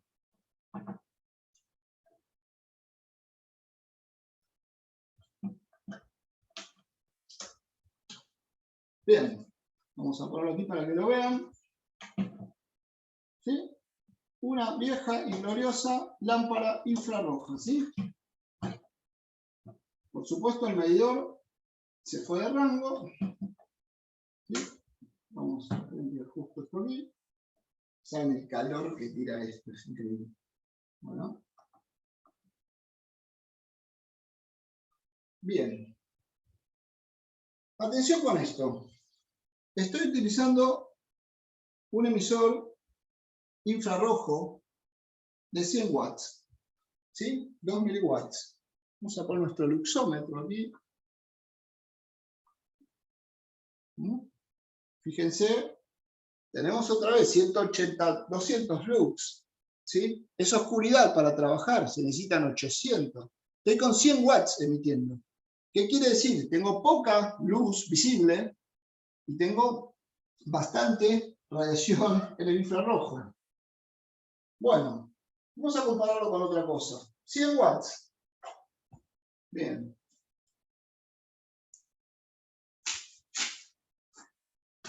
Voy a cortar el emisor de 100 watts y voy a iluminar el sensor que está exactamente aquí con 1 miliwatt. ¿Sí? Con uno solo. Bien. Veamos. Bueno, podemos ver las gafas antes. Vamos con nuestras gafas. ¿Cómo funcionan? Gafas para material particulado. Prácticamente no atenúa el infrarrojo. No usemos esto si tenemos una fuente infrarroja. Esto es para trabajar al sol. Atenúa muy poco al infrarrojo. Son fotones de una longitud de onda larga. Vamos con lo de Bosch y Lomb. Esto es un Bosch y Lomb. Ahora se vendió a Luxottica, es una óptica italiana. Fíjense cómo la cristalería suiza, Bosch y Lomb, anda muy bien. Y finalmente, 3M, que fue al espacio. Desapareció el infrarrojo. Esto es una gafa de calidad. Bueno, están nuestros amigos aquí. Miren, pasa casi todo también. Hay que tener cuidado. Bien. Veamos qué pasa con un emisor de 1 miliwatt, pero que toda la energía está concentrada en un punto. Vamos a quitar esto. El calor.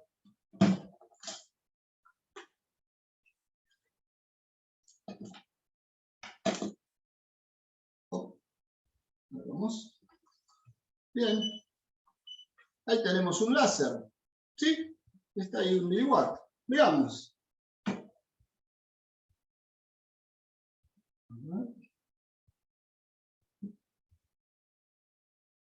Fíjense. Es casi 4 veces más que la lámpara de 100 watts. ¿Y por qué es eso? Porque tiene la capacidad de concentrar la energía en un punto muy pequeño. Y ahí es donde vemos que lo importante de la energía o el daño que puede hacer no tiene que ver con el consumo eléctrico del medio, sino más bien con la capacidad de concentrarla. Lo mismo puede pasar para la acústica, para la radiofrecuencia, la microonda y demás. No puedo creer que con bastante esfuerzo he cumplido a la hora. Así que estoy disponible para cualquier pregunta. Muchas gracias, Aníbal. Bueno, a quienes están asistiendo les comento que pueden activar el micrófono y hacer consultas. Y si alguno o alguna lo prefiere, también está el chat y las leemos, como les sea más fácil.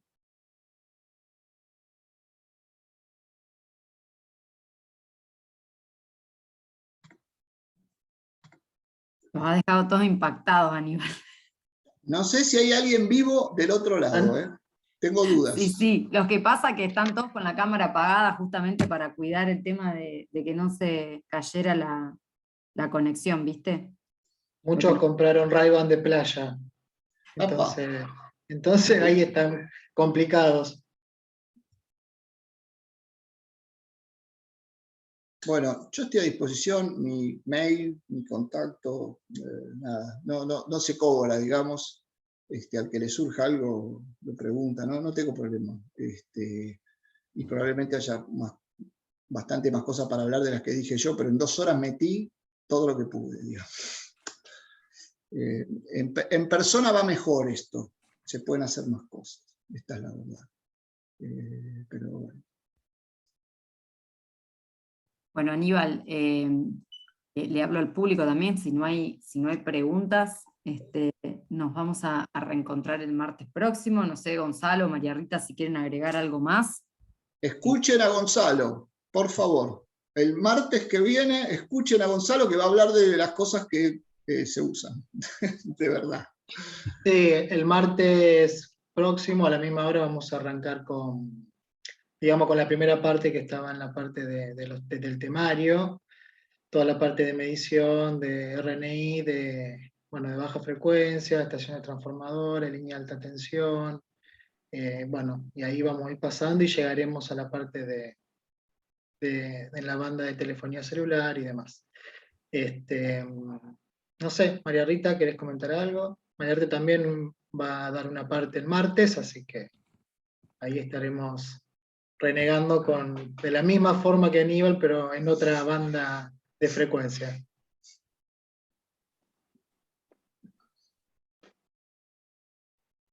Bueno, muchas gracias a todos.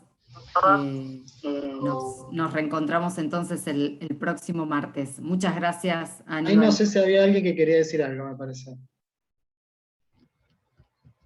Sí, se prendió un mic, pero luego se apagó. Sí, para saludar. Bueno. Gracias, Tristán, gracias. Gracias a ustedes. Buenas noches. Bueno, buenas noches, hasta el próximo martes. No, gracias, Aníbal. Gracias, Aníbal. Gracias, excelente. Gracias, María. Chao, buenas noches, gracias.